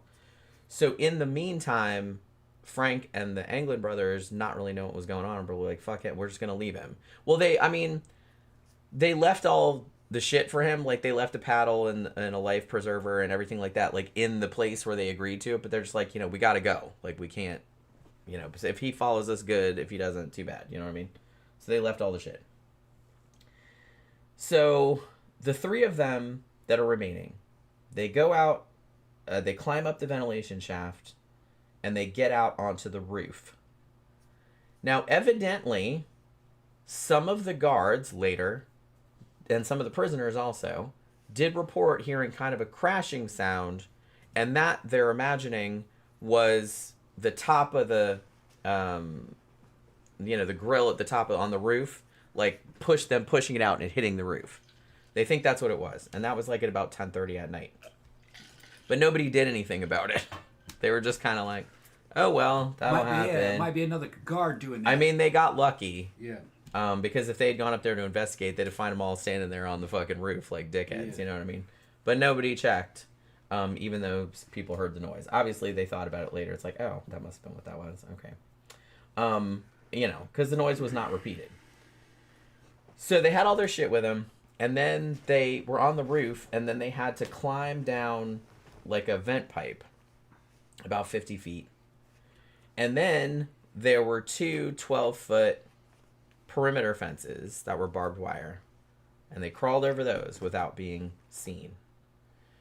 And they went to, now they knew enough to know that there was like a blind spot, like, because obviously the prison had searchlights and gun towers and shit like that, but they knew that there was a blind spot in this one particular place, and that was where they were going to launch the raft from. But you know, they managed to get there without being seen. And this is kind of genius, because remember how I said the whole accordion concertina thing? That's how they inflated the raft. They had taken one of the accordions and modified it so it was like an air pump. So you didn't have to do it. Yeah, I was like, oh my god, that's awesome. They're over-engineering shit, man. You could That's have blown awesome. that shit up. Yeah. I know, but it might have taken a long time. Yeah. But it's like, they were like, hey, while we're at it, might as well we'll just use that. take one of these accordions and Why like not? just, you know what I mean, and just blow it up much quicker. Yeah. So that's what they did. I was like I said, I kind of wanted to escape at this point. Well, they had time. They had time to think about it. I thought that was kind of funny. So, so they think it was probably about 11:30, 11:40 that night when they launched the raft. And at this point, Alan West, still in his cell, had managed to, you know, take the grill off the ventilation shaft in his cell and like widen enough for him to get through. And then so he goes up to the workshop. I mean, he knew they'd probably already left him there, you know what I mean? Because they had already said what the plan was. But he went up to the workshop and they had left him, you know, a paddle and life preservers and shit like that. But, you know, obviously they were all already gone. They had also left him a raft, but I don't think it was entirely done. So, so he kind of climbed up to the roof and he saw the thing was open, and he kind of poked his head out, and he was just like, well, fuck it. I guess I'm just going back to my fucking seat. He just went back to his cell. You know what I mean? They left without him. Yeah, well, like I said, he was behind, and they were like, look, we're not waiting for you. I mean, I don't think they told him anything. I don't think they knew what was going on, because they were like in separate cells. Right. Now, I think, as far as I remember, I thought that Frank Morris and Alan West, I thought their cells were next to each other, but I don't know, like, how much they could communicate between them, like, without other people hearing them. You know what I'm saying? So it's like, you couldn't just say, hey, can't you get out? You know what I mean? You can't say that shit like that. So I don't know if they were just kind of like, okay, we're going, and if you didn't show up by a particular time, all right, fuck it, we're leaving you. I don't know. They did leave shit for him, but he just decided he could have gone. Like, how much time did he have left on his sentence? I don't know. It might have not been very long. I mean, I think he went there on a 10-year, but I don't know how long he'd been in there prior. Yeah, see, this is the thing, man. I remember fucking looking back through the details, and some of these dudes didn't have much time left. I was like, why the fuck did they escape? Why would you risk it? He's only got a couple years, you know what I mean? Yeah, like, that was the weird thing is, like, I kind of feel none of these dudes, like I said, they weren't serial killers or nothing like that. Yes, they were career criminals. Yes, they were bad dudes. They were robbers and stuff. But it's like they mostly just served kind of shorter sentences. They weren't in there for life or nothing. Yeah, and by the time... I don't remember the details, but I do remember thinking, like, well, shit, that dude only had, like, 2 years left on his sentence. Yeah, like, why would you bother? Why would you fucking bother? I mean, you could get out of there. You could get out through the front fucking door. And no one be after you. And no one's after you. Like, what the fuck? It does, like I said, I could see if you were in there for life and you knew you were never getting out and you didn't have anything to lose. But yeah, if you only had a couple years left, like, why would you go through all that trouble? Because you're going to get more time and you're going to get caught probably. Even if you get out, they'll probably catch you. So it's like, it seems like it's not worth it.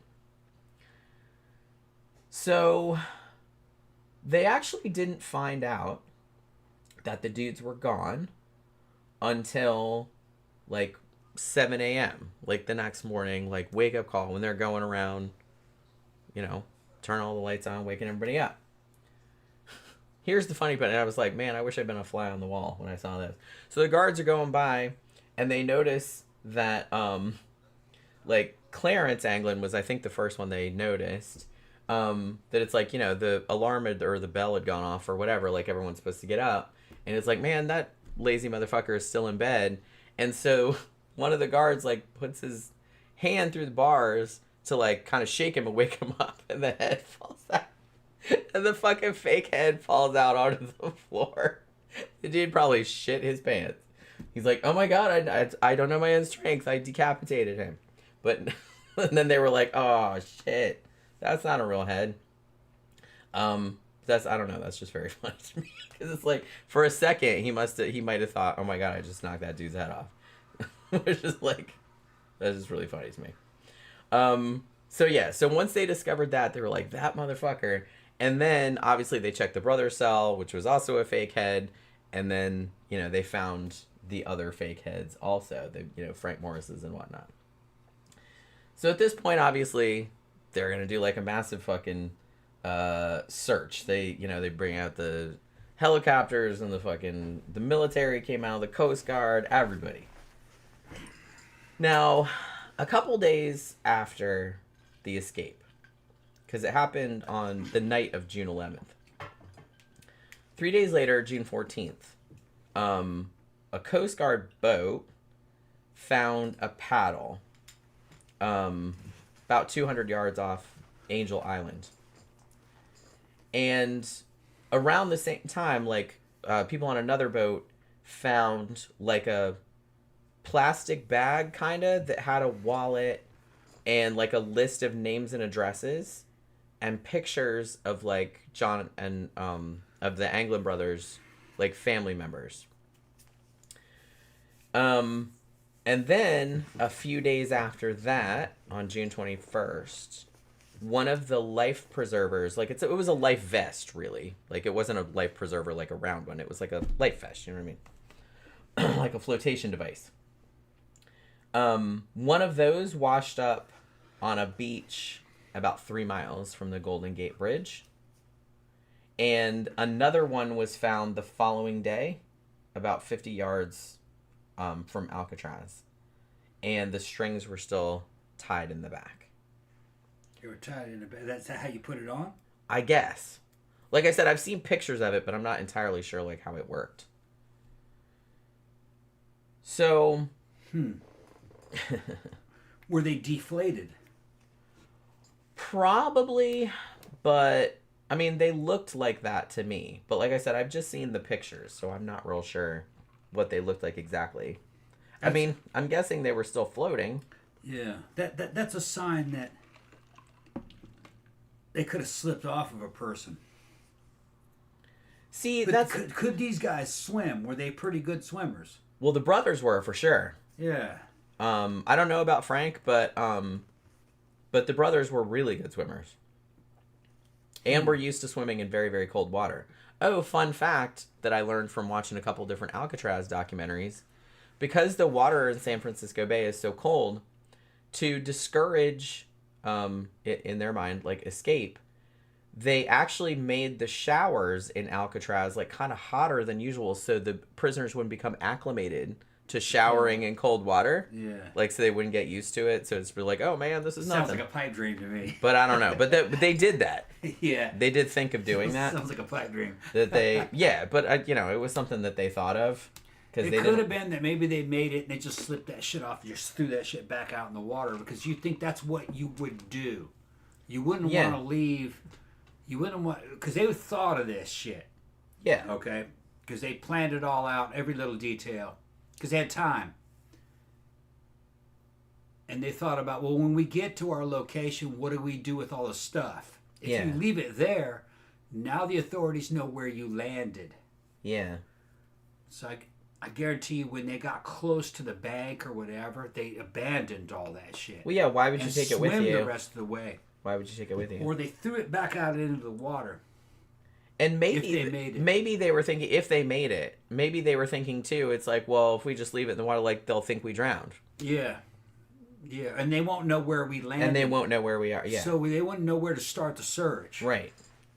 They weren't dumb. They weren't dumb. But it could be that they fucking something unforeseeable happened while they were out there in the water. Entirely possible. And all that flotation shit had to be abandoned. Yeah. Maybe it broke. It stopped not working, so they took it off and started to just swim. Yeah.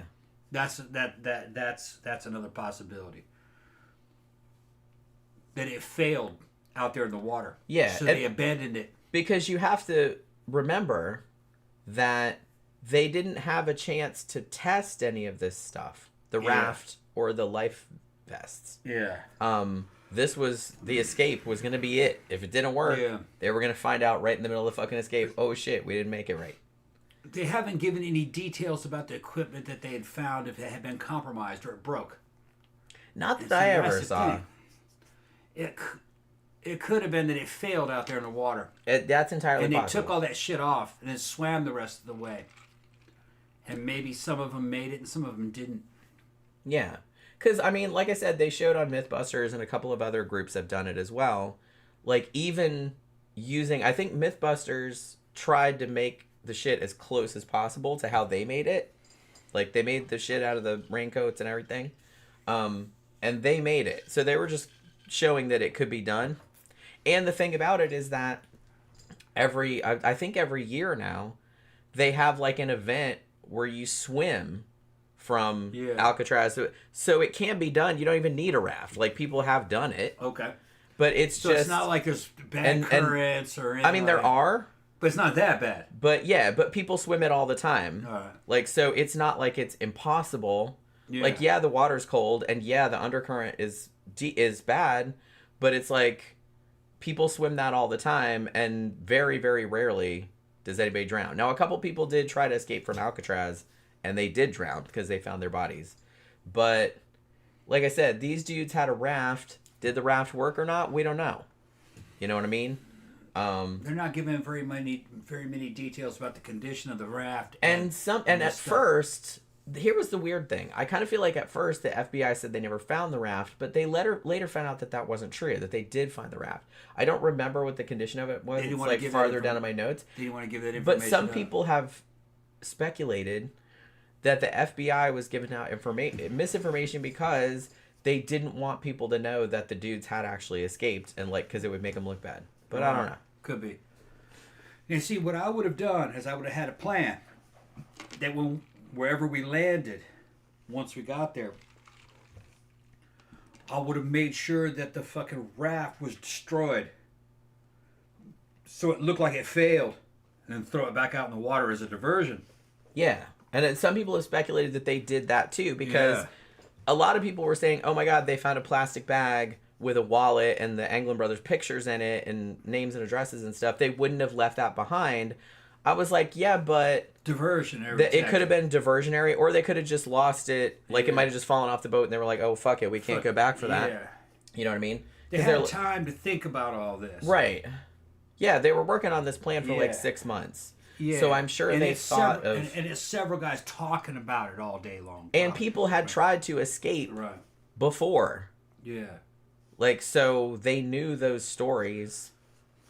So I feel like they probably had prepared. It would have been pretty obvious that if you're going to make this escape, that you would say, look, this is what we'll do. We're going to make it look like we drowned. I mean, that would be the smart thing to do, I would think. Like, just to leave stuff in there. It's like, oh, they'll just think we got swept out to sea, and they won't look for us. Yeah. Like, that seems like the intelligent thing to do. You think that would have come up because they had plenty of time to talk this out? Sure. That's what I'm saying. It wasn't like they just went on a whim. Right. They were planning this for like half a year.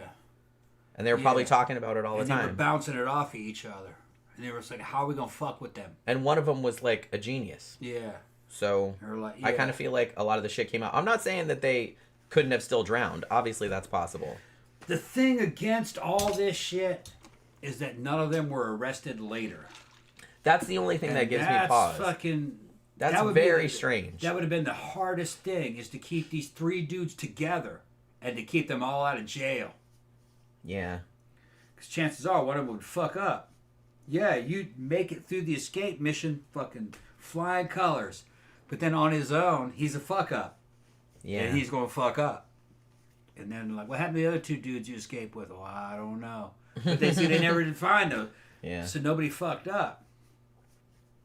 Which, like you and said, they weren't running from fucking big charges. They would have got maybe another 6 months for escape. And they'd have to go back and serve that fucking sentence.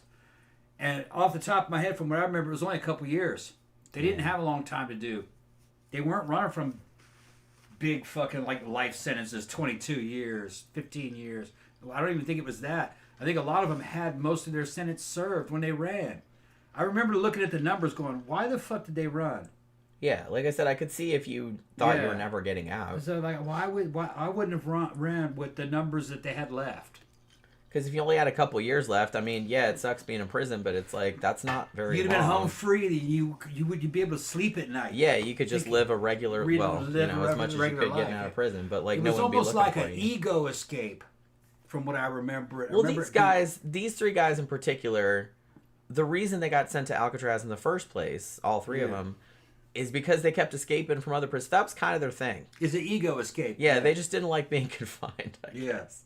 They liked committing crimes, but they didn't really like being in prison for it. Yeah, so they'd run. They tried to escape from everywhere. They'd escape if they had 12 months they did left. escape from They'd escape other if they had. prisons. They tried to escape. They had 6 months left. Yeah, they probably just because they could or they wanted to. Pathological escapists. Some prisoners are like that. Yeah, I guess so. It's like they just really don't want to be in there. Yeah. You know what I mean? Even if it, like I said, to us, only a couple months, it sounds dumb. Just do the time. But, then you're home free. But like I said, they kind of had bullshit sentences even before this, like just shorter sentences, not like I said, not life. But they escaped from other places too, which is why they ended up here. That must have really. I gotta pee. That must have really pissed the FBI off. Oh yeah. Is to think that these little short time motherfuckers made the escape. Yeah. And they never could find them.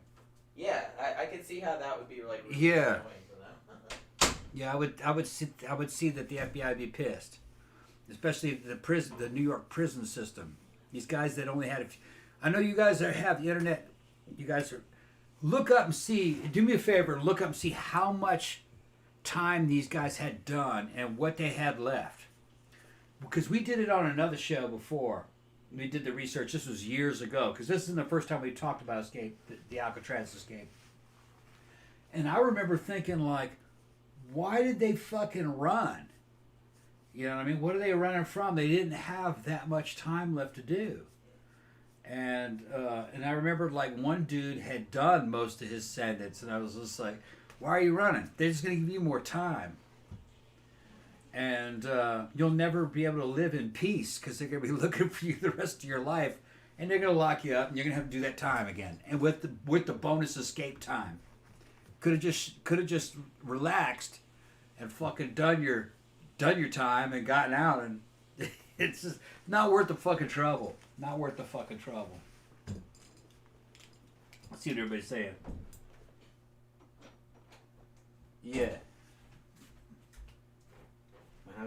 Yeah, I was saying earlier that I think we did this case before, years ago, or at least we touched on it. And I remember thinking that why did they fucking run? They had done most of the time, and they didn't have a lot of time left. And I was just like, I just would have done the time. but the time it took you to do it. Like I said, it's just so much trouble. Yeah, too much trouble. Just, they were just pathological about it. It was ego. It would suck to partially escape and then you get shot or something like that, because that happened a bunch of times too. Guys got out of the prison and then they just got shot. Or you escape, you re-enter society, meet a fucking great woman, get a good job, you have kids and everything, and you constantly spend the rest of your life looking over your fucking shoulder over this 2 years that you didn't serve on this 4-year sentence. It just doesn't seem worth it. And then you got to go back and fucking do that shit. And then you lose the wife and lose all that shit. And lose your job. And then they throw another fucking 18 months on top of your sentence for escape. Yeah. Because they try to fucking make an example out of you. Okay, Tammy knows. She says the brothers had 35-year sentences and Frank was serving 14 years. Okay. So, but how much was left? Yeah, I'm not sure how much was left on there. I remember. I know initially they got sent there on 35 years, but you know what? I don't think they'd been in there that long. Now that I'm thinking about it. All right, so it was more than I thought. Okay. I thought it was only like a couple years. Yeah, that would have been dumb. Okay, so it seems less dumb now. Yeah, it seems less dumb. Okay. Because it's like, that was a lot more time. Yeah. I think I did say that they got 35-year sentences, but I don't remember how much time had elapsed. How much time had elapsed, and then when could they get out? Because 35 years back in the 60s, that doesn't mean you have to do 35 years. Some of those guys got fucking half the time off for good time. You know what I mean? So on a 35-year sentence, you could get out in fucking 12 years back in those days in some states. And if you'd already been in there for 4 or 5 years, then fucking it might be another 7 years. You know what I mean? And you could get out that way.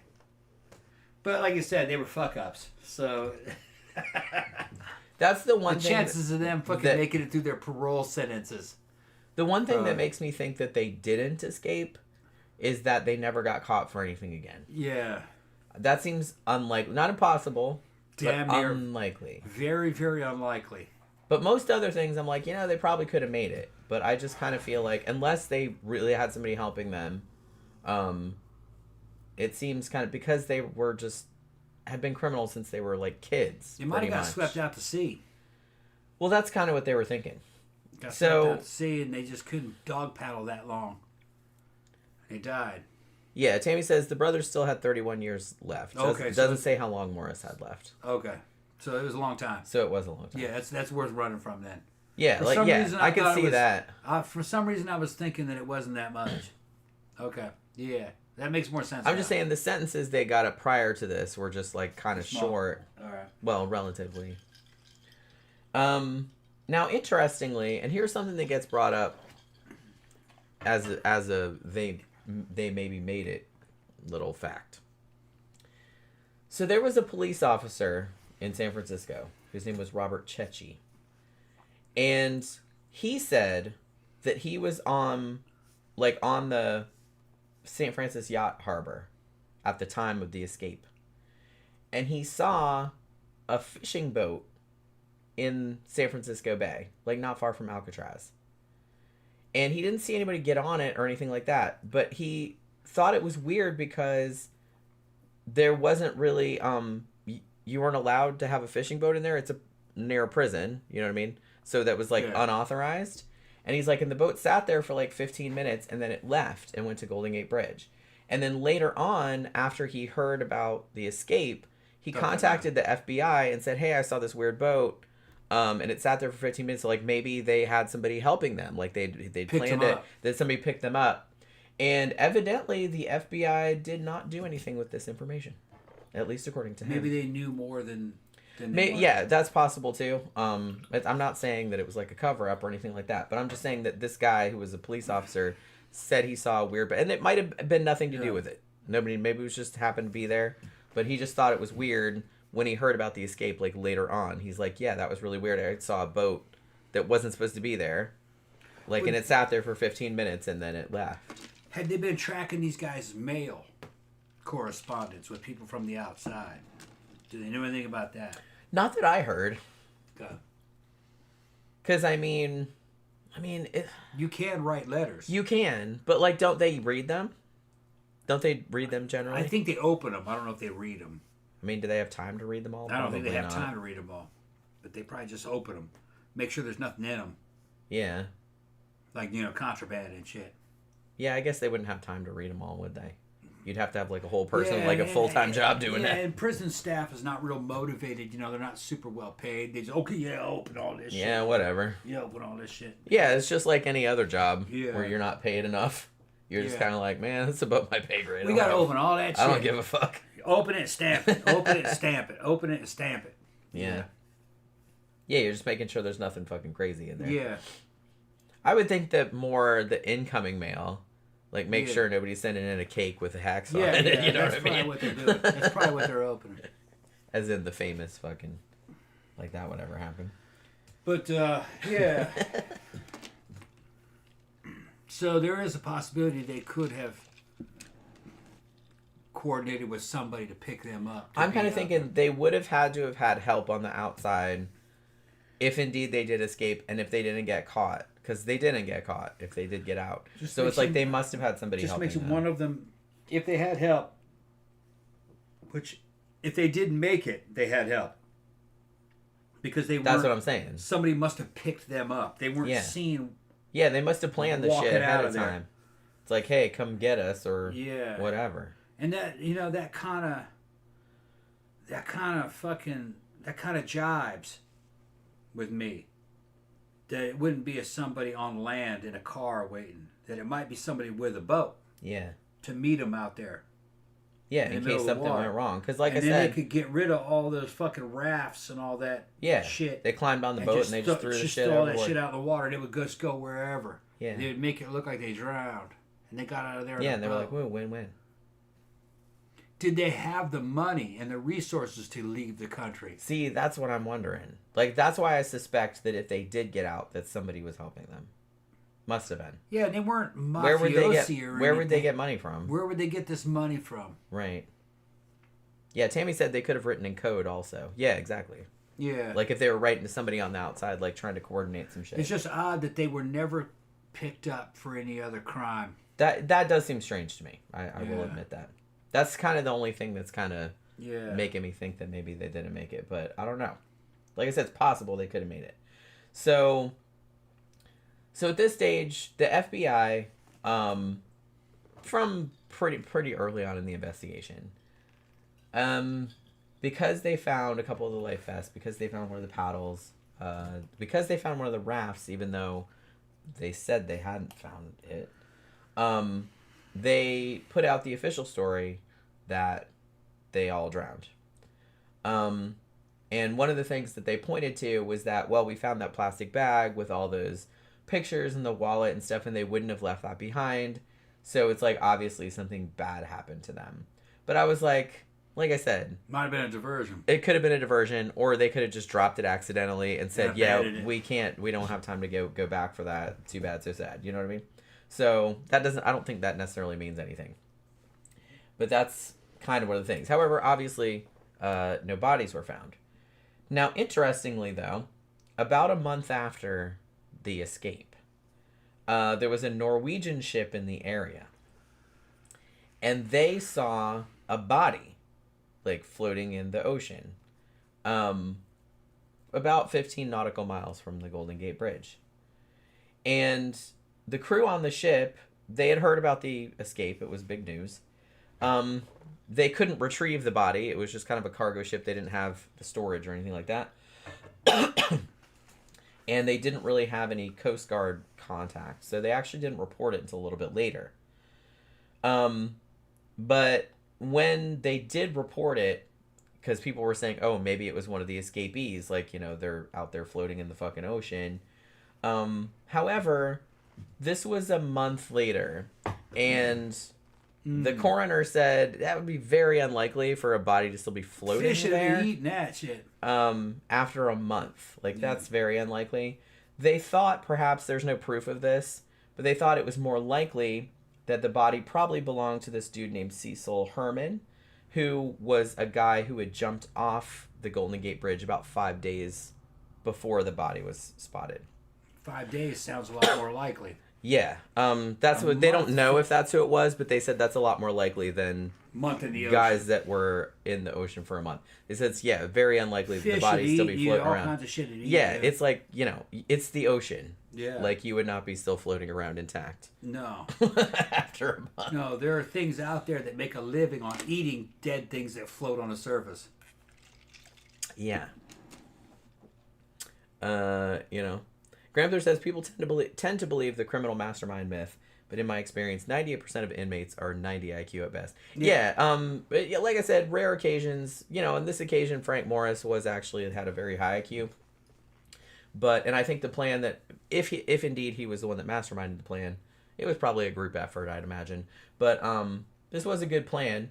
It was a good movie. It was a good movie. It's a very good movie, yeah. But yeah, I agree. Like, most criminals are just dumb as rocks. Yeah. Same with, and I think we've talked about this, like, in regards to serial killers, too, where people tend to have this Hannibal Lecter thing, where they're all these No. super intelligent. It's like, no, most of them were just dumb fuckers. And the reason that a lot of them don't get caught for years and years is just because, one, they target people that can't be tied to them, which is a big investigative hurdle, and they just get lucky in a lot of cases. Yeah, they're only slightly above average IQ. Yeah, they're really not... Like 110. Not really any smarter. Not all that great. Not much smarter than the average person. Like I said, I think the reason a lot of them don't Gotta get caught grade is criminals on curves. Yeah. If I was a criminal, I'd be a criminal mastermind. You gotta grade them on a curve. I've watched so much true crime that I could probably... I don't know. I wouldn't want to say that. I could probably pull off a pretty good heist, but I'm sure there'd be something I would neglect to think of. The problem is his motive. Motive always points to the guilty one. The reason why serial killers get away with it is because fucking there's nothing really links them to them. There's no attachment. That's really the only reason why it's hard to catch them. To do it, so it's harder. Because I feel like 90% of murders are people that the person knows, and there was a reason. Yeah. Like, I'm not saying it was a good reason. Obviously, it's not a good reason. It's but usually it's like profit. But they had a reason. Profit or vengeance. Yeah. You know, or jealousy or something. Yeah. You know what I mean? So it's like, and a murder like that is obviously a lot easier to solve because they're just going to go down the list of, like, who had a beef with this person, who benefits from this person's death. What have they been fighting about recently? And usually it's going to be one of those people. Like I said, I watch a lot of true crime shit. Most of the time, they're just like, well, we have this pool of, like, here's the husband, here's her ex-boyfriend. It's usually one of those couple people. Yeah. Here's her business partner. It's usually one of those people. It's usually not a random person. Not you. Sometimes it is. Yeah. But those are harder. That's why they're harder to get. Those are hard, yeah, because there's no connection. If there is any kind of connection, eventually they will find it. I'm not saying they can prove it immediately, because sometimes it takes a long time. Even if it's random, that dude leaves DNA behind. Yeah, well, nowadays it's much harder because you're leaving. Easier. All you have to leave is a fucking eyelash. Yeah, and eventually they'll get away with it. But yeah, this is a tough one, man. I think they drowned though. Yeah, I'm not sure. Like I said, because they weren't ever reapprehended. Now you could say that two of them that we know were trying to avoid a 30-year sentence. That's a big sentence. It could be that maybe they didn't really reincorporate into society. That they just lived in obscurity until they died. Yeah. But even that would be hard. I mean, where do you live in obscurity? Out in the mountains in Appalachia somewhere? You still have to buy groceries. You have to have some kind of income. You know? Yeah, like I said, they'd have to have somebody helping them. Yeah. They would have had to have a plan, like, where they were going to go. And I'm sure all the relatives were looked at. The known relatives. I mean, looked at them. Like I said, I still got a lot to go because we're going to get into, like... All right. Shit that happened, like, afterward. Okay. And you can maybe make a better assessment. Yeah. Like, after that. So, during the course of the investigation, Alan West, who obviously was the dude who was left behind, he did cooperate with the authorities and said, yeah, I was, like, part of the plan, and, like, I just didn't go along at the last minute. Like I said, I don't know if that was true, that, like, his vent got fucked up, or if he just chickened out. I don't really know. He said it was because of his vent, but he just might have pussed out. I don't know. And decided he was scared to go.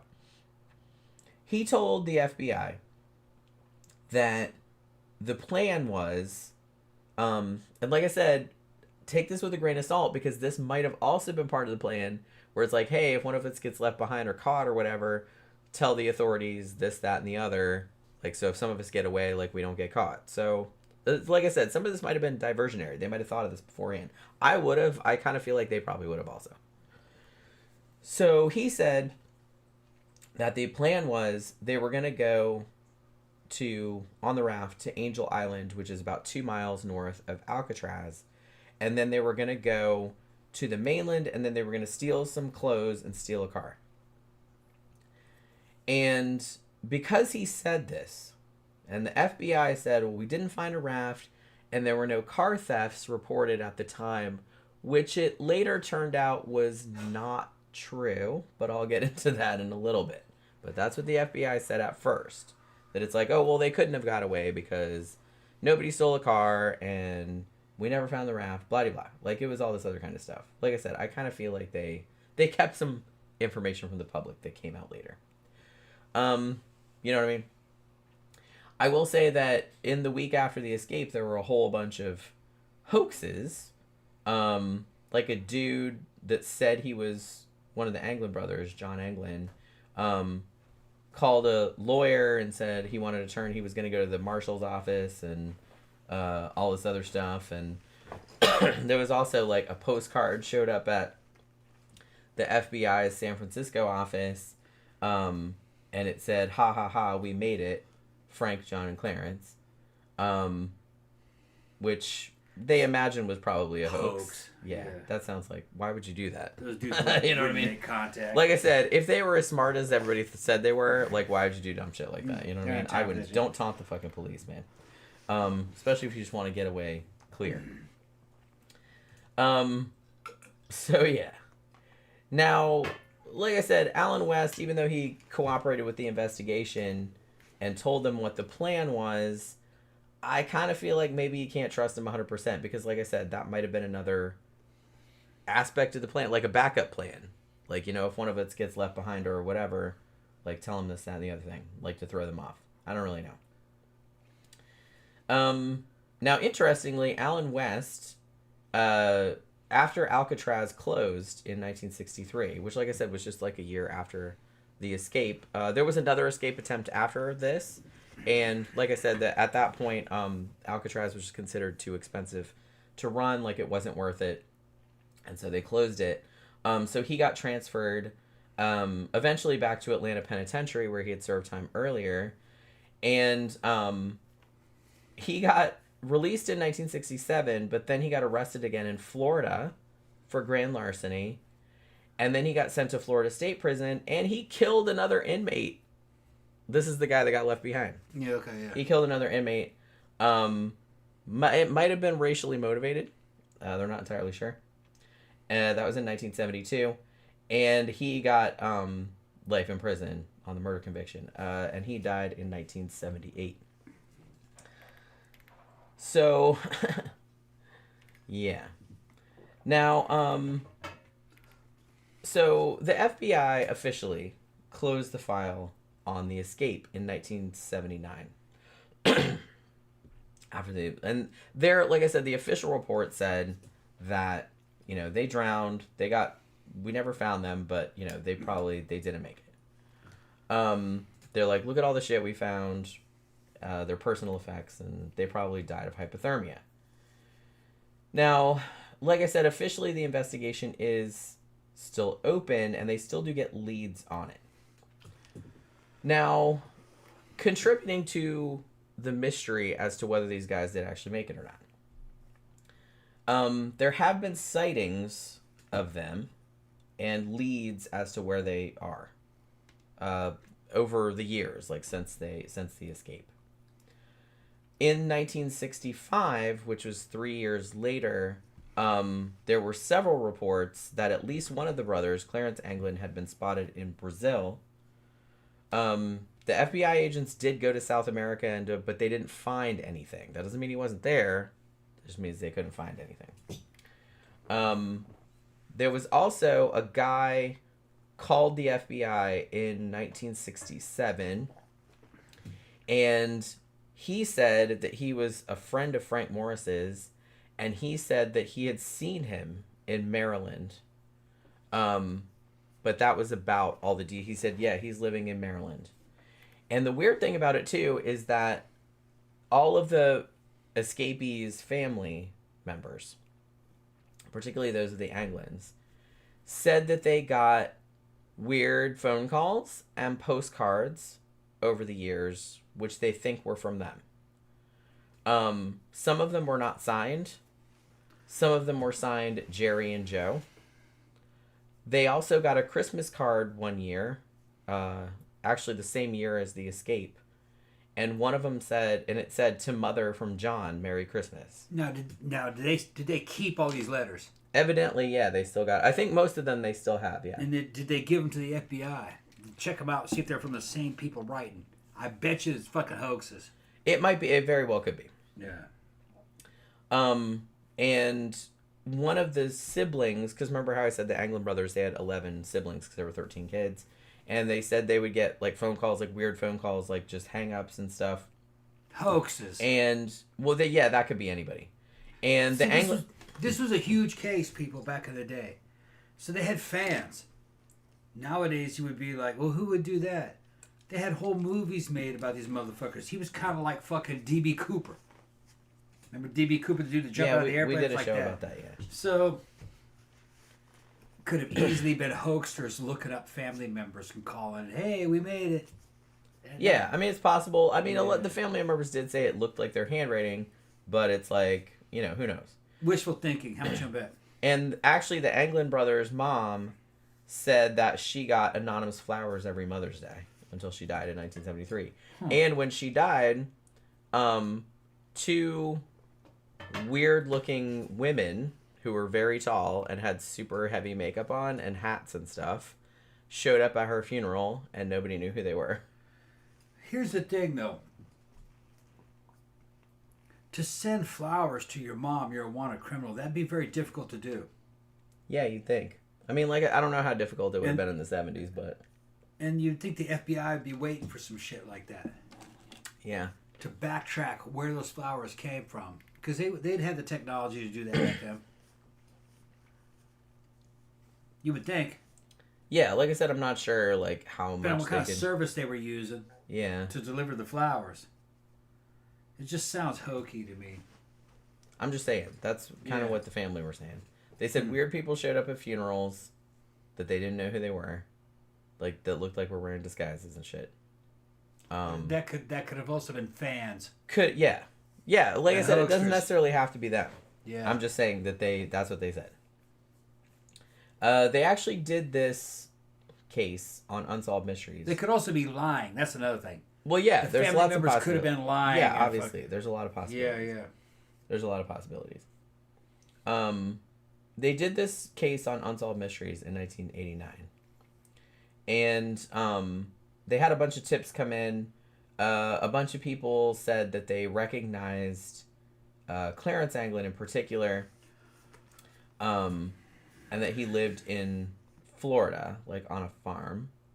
And she described him like pretty much, like what he really did look like his eye color and everything. And she said she had also seen a guy resembling Frank Morris in that same area. They were generic white guys. Man. So yeah, like I said, that doesn't mean anything. That doesn't mean they made it. I kind of feel like if they did make it, I kind of feel like it's more likely they probably went to another country because that would be a lot safer. It would be a lot more difficult, obviously, but especially if you didn't speak the language or whatever. But it would be a lot less likely that you'd get caught or recognized. Because I kind of feel like if you were in the U.S. still, easier to blend in back then, but still. These dudes would have reoffended. You'd always be looking over your shoulder. And I feel like if they stayed in the U.S., unless they had somebody funding them, I kind of feel like they probably would have turned to a life of crime because that's all they knew. Yeah. They start stealing shit. So I don't know. Like I said, that's kind of the one thing that's pushing me toward maybe they didn't make it because... They were picked up again. Yeah. I mean, like I said, it's not impossible that they just like totally went straight, but it's like, where the fuck are they getting money from? Yeah, and it's just improbable. That's the only thing. Because it's hard to... Probably maybe easier back then. Because you don't leave the digital footprint that you leave now. You could like probably easier to like have a new identity and shit. Yeah, easier back then, in the 70s, but still not easy. Could be done if you were determined, I suppose. That kind of personality tends to reoffend, though. See, they get involved in crime again, and they get picked up. Now maybe they could have been picked up under different names and done time under other names. That's another. That's another possibility that maybe they changed their identities and were rearrested, but nobody realized it was the same dudes. Like maybe they changed their appearance enough that people didn't recognize them. Yeah, they got older. and they got arrested under their new identities, and it was never really, because in the 70s you could do that. Yeah. So yeah, that's another possibility that they did escape and change their identities, and then they did reoffend, and they were put back in prison. But nobody realized it was the same dudes. Like that could have happened. Serial killers in the 70s got away with that a lot. Yeah. Where they were reoffended, they'd rape and kill a bunch of people, and then they were looking for them, but they were in prison the whole time, just under another name. Yeah, that happened with alarming frequency. Yeah. And the thing about it was that in the 60s and 70s, some jurisdictions didn't even communicate with one another. So it's like if you moved to another state and started doing the same shit over there and slightly changed your name, no one would realize that it was the same person, like, unless some bright spark somewhere was like, hey, I kind of remember this. And they might have gained a bunch of weight. Other state, you know what I mean? Those dudes may have gained a bunch of weight, and they didn't really look like they did before. So, factoring that in, because I kind of forgot about that factor, that they would adopt new identities and go to prison under their assumed identity. That maybe they could have gotten away with it, but they ended up back in prison. I guarantee you, just under another name. I'm sure they probably did. Yeah. So if they made it, they probably did end up back. Yeah. just nobody realized. They didn't make it in the way you dude. think. You didn't make it the way you thought they made it. They just maybe assumed new identities and then got back into prison under the new identity. Like I said, it wasn't like Andy Dufresne in fucking Shawshank Redemption where he escaped and ended up on a beach and never ruled. Well, the thing about Andy Dufresne is that he was innocent in the first place. He was wrongfully accused. He wasn't really a criminal. You know what I mean? Yeah. So it's like, so you didn't feel as bad about him escaping because he didn't do it. These dudes tend to be kind of pathological. They only know one thing. They know about stealing shit. Even the rapists, they're just stealing. They're just stealing sex. And the serial killer is just another thief too. Just he steals sex and kills the fucking witness, which is the victim. So they can't stay away from their pathological offenders. A lot of them. So maybe they did escape. Just that they assumed new identities, because they would have had time to think about that too. What do they do once they get free? Maybe they knew about assuming a new identity, and assumed a new identity, and then went back to prison. Yeah. Under that new identity. And they look so different that nobody put it together. Yeah, they gained a bunch of weight. Especially if it was a different state. Different state. They gained a bunch of weight. They were older by that time, so it could be that they went back to prison, just under another name. For the 70s, that would have been pretty typical. Yeah. Because we talked about that. That's come up quite a few times in other cases. Yeah, like serial killer cases. Yeah, serial killer cases. Like I said, and I've seen a couple true crime shows about that where even serial killers you probably haven't even heard of kill a couple people in one state and then they just move to another state. And like I said, if nobody puts them together, because most of the time back then, why would you? They didn't have a nationwide database. Yeah, they didn't think that was the same guy back then. Yeah. Like you wouldn't really necessarily connect it. Yeah. Unless somehow like some detective on the case had heard about this other thing in this other state and was like, hey, that kind of sounds similar, which is usually what happens. Yeah. But normally you wouldn't check, because why would you? There wasn't an internet and fucking computer intelligence or anything like that. Yeah. So it was all humans going, that sounds like a case that I heard of. Yeah. Or now you can just put shit in the nationwide database. Yeah. And immediately like everything will come up like, hey, it's similar shit. Like, and you can track everybody much easier. Yeah. So So, thinking about it that way, yeah. They may have made it safe. Yeah. But they ended up back in prison. Probably. Yeah. Like I said, that's the hurdle I was having a hard time with. Right. Is that I don't think they could have avoided staying out of prison, because that's like all they knew how to do. Like they didn't have like job skills or anything.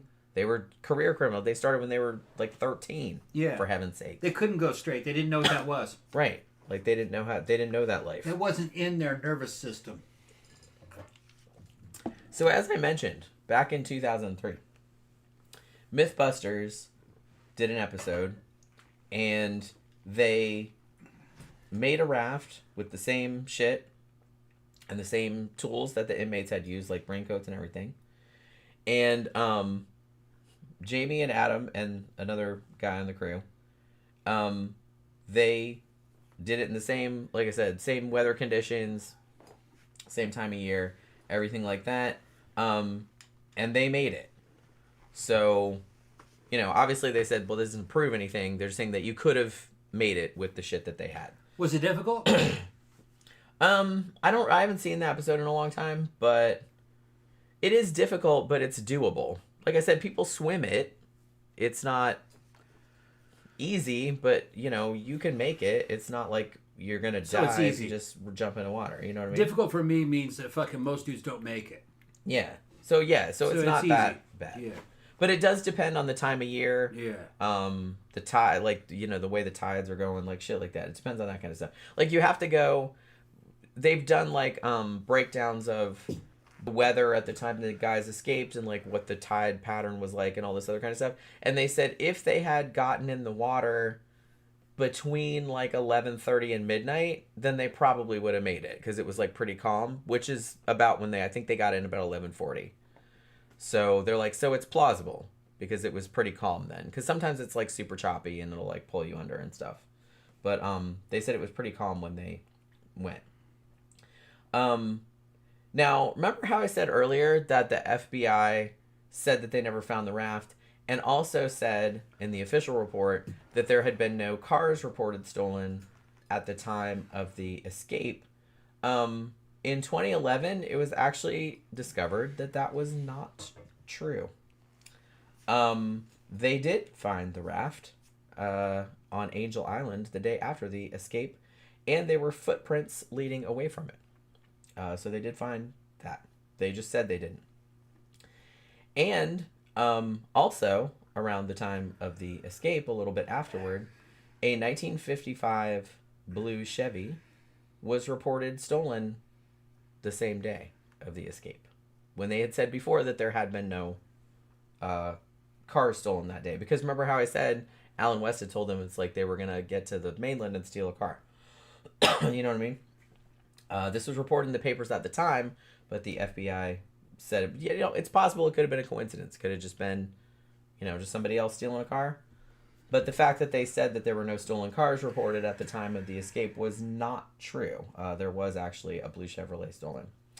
And so when this was discovered in 2011, a lot of people were wondering if the FBI actually were trying to like cover their ass and say, oh yeah, they drowned, because they didn't want them to make it look bad because they escaped. You know what I mean?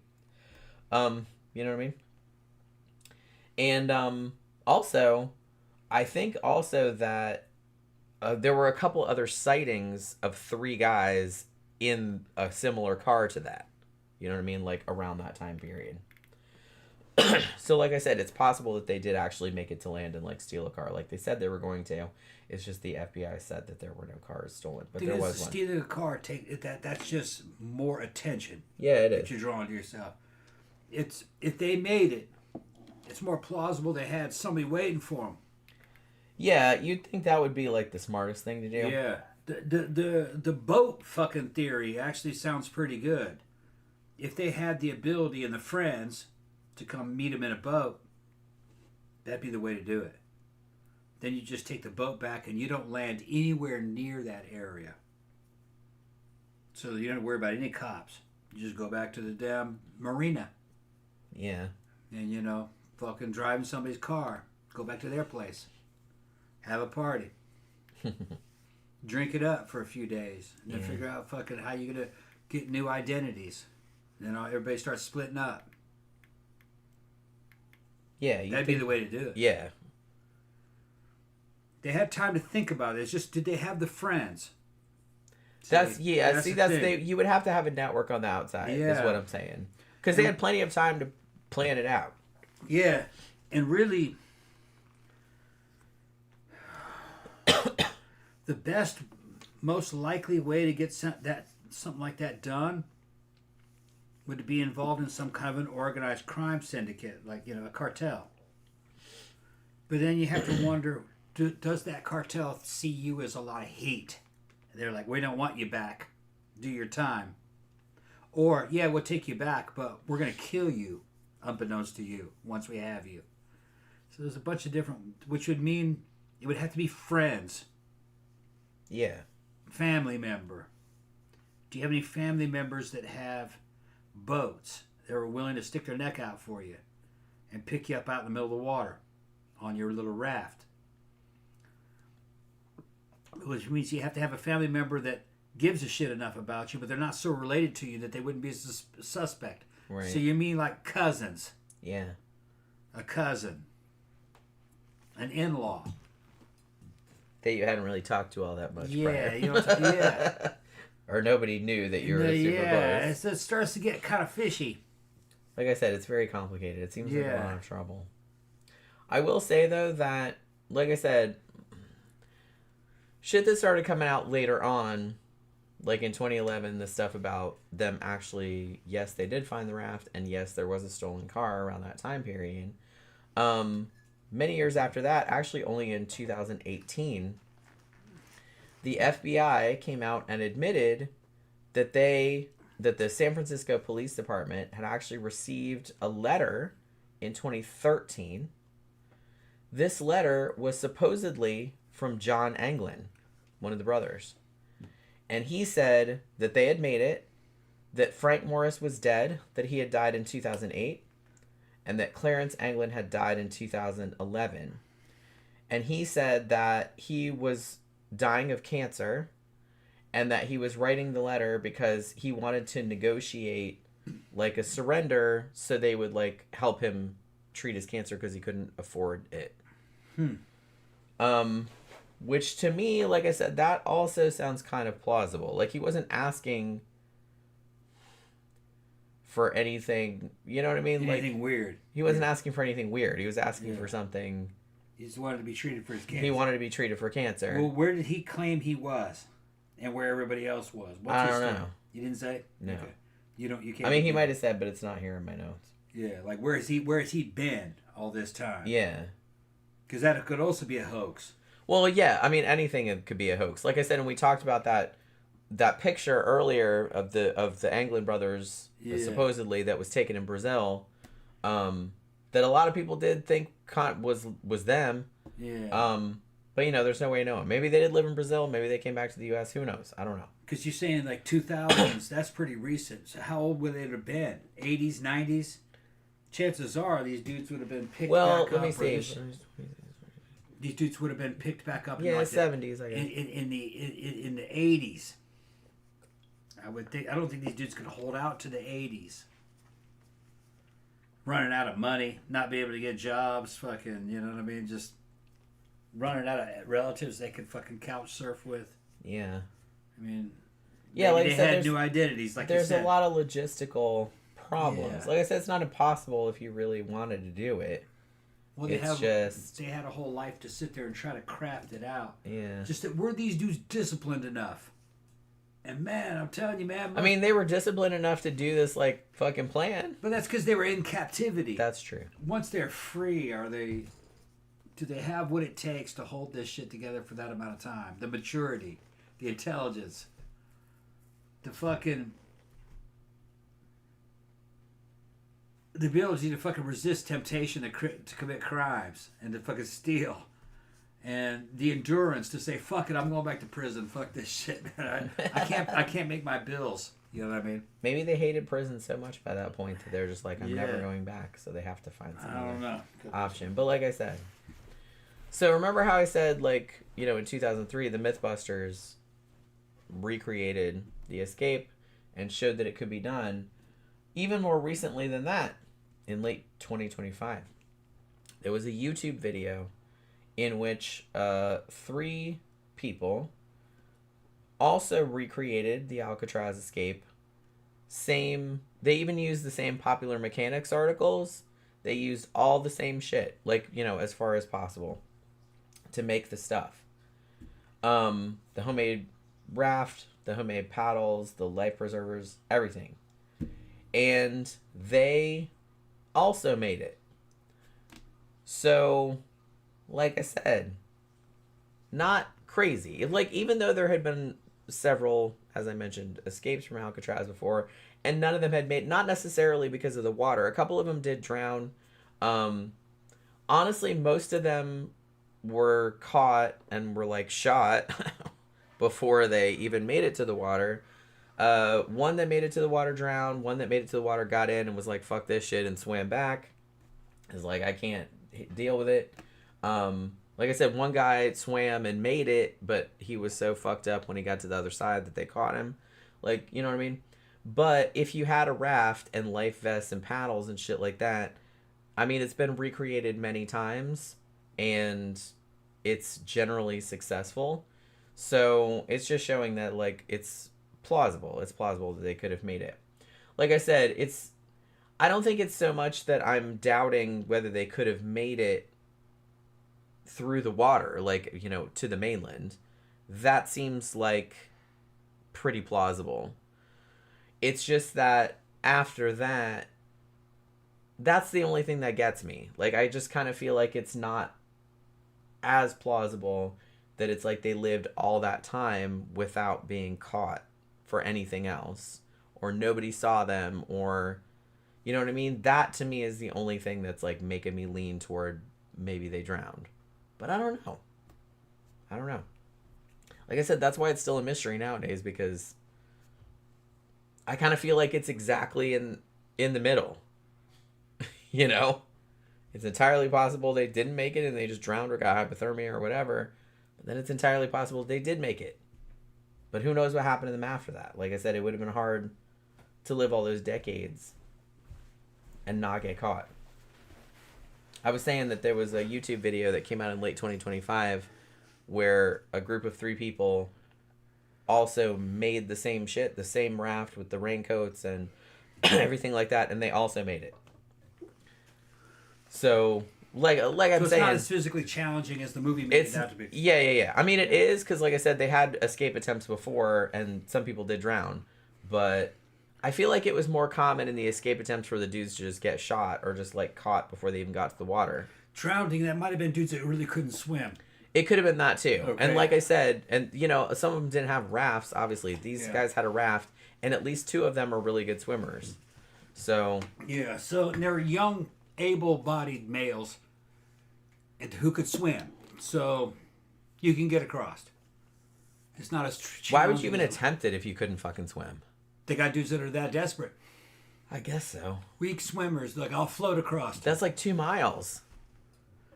Even strong swimmers have a hard time with 2 miles. Come on, and float, it's cold. You can float. You can fucking rest and fucking. You can continue. Yeah, that's true. But it's like still. I don't even imagine. I can't even imagine like if you. Did they swim across it unassisted? The 2 miles. Well, like I said, they do a thing. I don't know if they do it every year anymore, but they do like it's like a race kind of. Yeah. Like in that area. I got 2 fucking plates of fucking pizza ready for us for after the show. Oh, okay. That sounds good. Yeah. Yeah, I got the pineapple. Yeah. You got the pineapple and ham. I know everyone's like, oh no. Why is pineapple and ham pizza so divisive? I don't fucking know. It's good. All pizza's good. Oh yeah. I mean, okay, I'm not going that far, because you could put some weird fucked up shit. Like, okay, so I was in the UK, and they had a frozen pizza in the grocery store. They had normal frozen pizzas too with regular shit on it, but then they had one in there that had corn niblets on it. Yeah. Why would you put corn niblets? That's what they had on pizza. You know, on a frozen pizza. And I was feeling like frozen pizzas, that's usually like your pretty common toppings, right? Like pepperoni, sausage, mushroom, whatever the fuck. But it's like, who the fuck? Nobody puts corn niblets on pizza in the United States. Nobody. Now, when I was living in Brazil had fucking had very mediocre pizza. And some of the pizza had corn. Some of the pizza had fucking ervilha, which is like green peas on it. Ugh. Yeah. Why would you do that? It was usually not crisp. This is back in the 80s. It was more like a flat bread. Okay. Than it was like a crisp pizza. It was an American style pizza. Yeah. And fucking what I was gonna say about that shit is that like it's like, why would you fucking put that on? But the thing is that I never expected Brazilian pizza to be like American pizza. No, that's You know what I where mean? you're I gonna never make a expected mistake it right to be there. that. You can't expect it to be anything. No, but it was some of their pizzeria though were good. It was in Brazil in the 80s. There was a wide probability of good or bad. Some of it was pretty good. Some of it was pretty fucking bad, depending on where you were going. I mean, it's hard to mess up pizza, I'll concede, but it's still possible. Though. Brazil had luncheonettes and shit like that, and fucking barzinhos and shit, and they didn't. There's more like the bread was more like it was steamed than baked. It was just fucking kind of crazy. But you could go, they did have a few good ones, approaching American style pizza. Although they considered it Brazilian pizza. It was alright. But they would put crazy shit on it too. They didn't have pepperoni. Brazil didn't have pepperoni.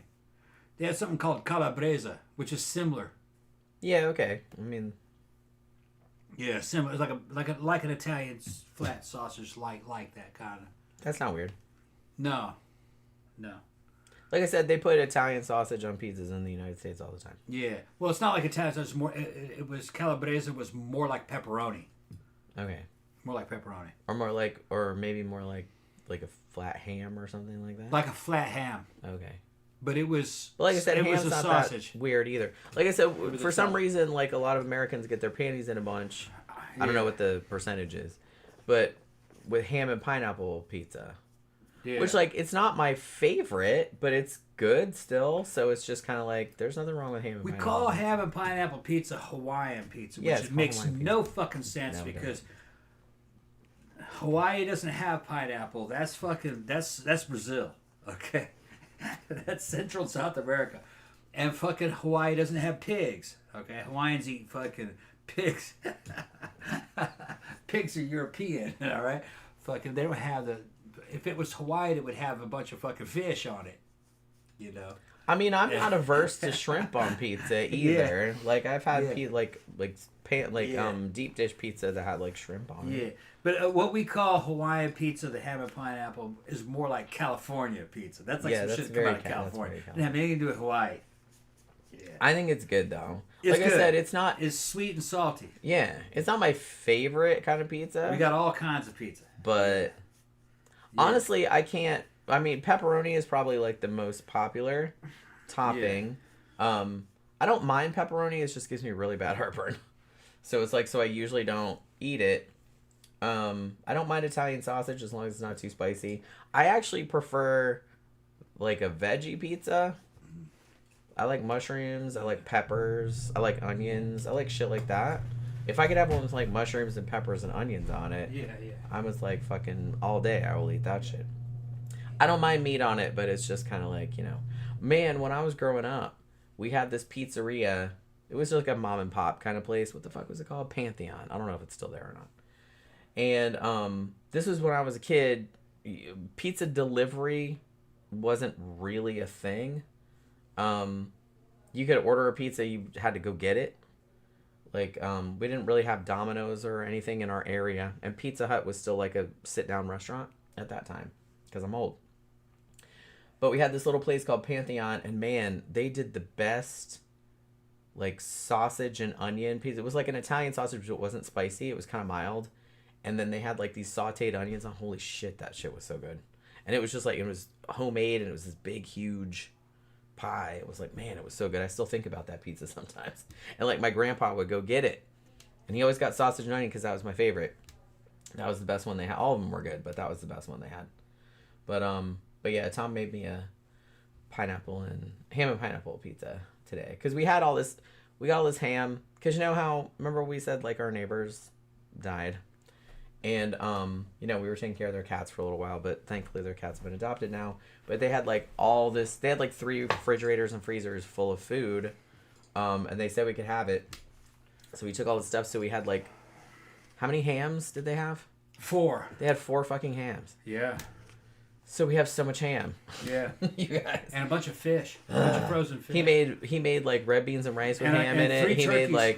He made like, you know, fried eggs and ham. It's just like we've made everything with ham. Just making black-eyed peas and ham. Yeah, it's just like everything has ham in it now because we have so much ham. Fucking 3 turkeys. Yeah, we haven't even like cracked into those yet. Yeah. But yeah, so he was like... They had fucking 3 freezers. They had so much food in there, you guys. Yeah. It's like, oh my god, it was ridiculous. Which we do too, but you know what I mean? So yeah, so he made me a ham and pineapple pizza, so I'm beating that. But yeah, so if you haven't seen the movie, there's been a lot of stuff, like fictionalized stuff about this, but I think the most famous thing about it was the movie Escape from Alcatraz, which was based on the book. The book came out in 1963, which was only like a year after the escape. And that kind of covered a lot of the other Alcatraz escapes too. This is obviously the most famous one, but there were a bunch of other ones over the time that the 29 years where it was open.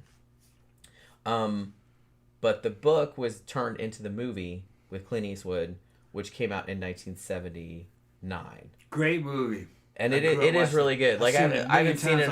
I haven't seen it in a long time, but I remember it was really good. And like I said, it's fairly accurate. It's up there with I don't remember what happened at the end. Did they just kind of like leave it ambiguous? They left it ambiguous. They found that's the what flower. happened. The warden was like, maybe they got out of here. They left it ambiguous. Okay, well, yeah, because that's the way it was.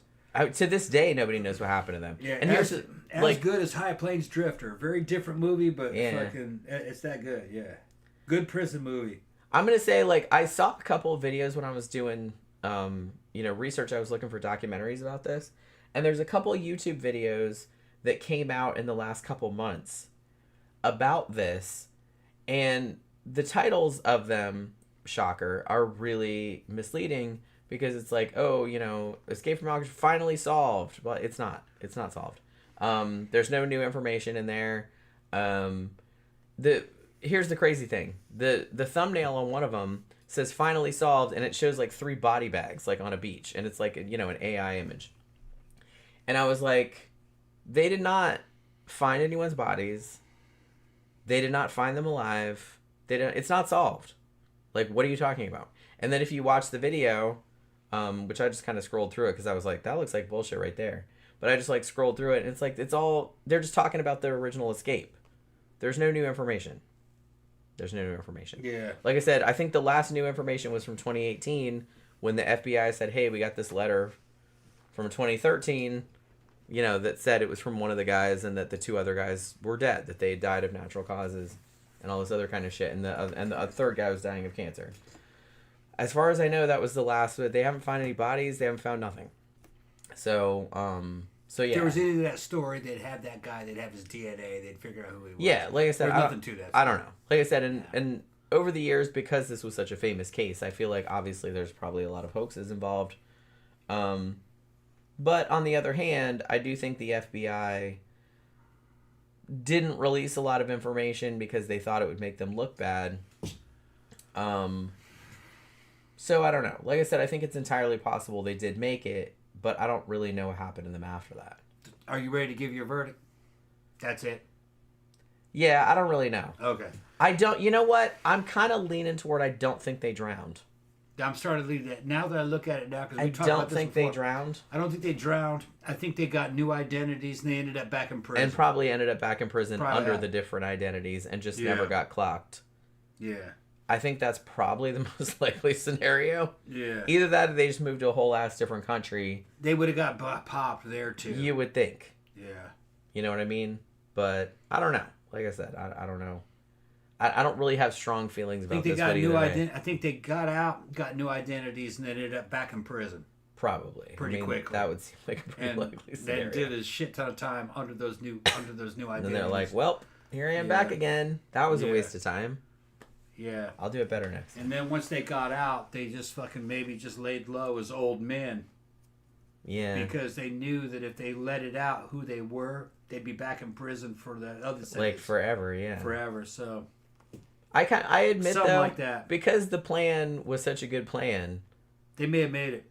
I kind of feel like I was kind of rooting for them. Because those other people, because other people made that 2-mile swim and they're not fucking Olympic swimmers, they're just regular people, these dudes probably made it. That's what I'm thinking. Yeah. I think they probably did make it. But like I said, I don't really know what happened to them afterward. Yeah. All right, let's get some pizza. All right, so we're going to go Yep. eat. So thanks, you guys, for hanging out with us this evening. Hopefully you guys enjoyed the show. Like I said, this is always, I don't know, I found it an interesting topic. Hopefully you guys did too. This is one everybody voted for, so not everybody, but most people. So yeah, thanks very much for hanging out with us this evening. Thank you very much for your super chats. We'll be back again on Friday nights for the Sidetrack show, which is always fun. Hopefully you can join us for that. So have a good rest of your night. Have a good day tomorrow. And we will see you guys again on Friday night.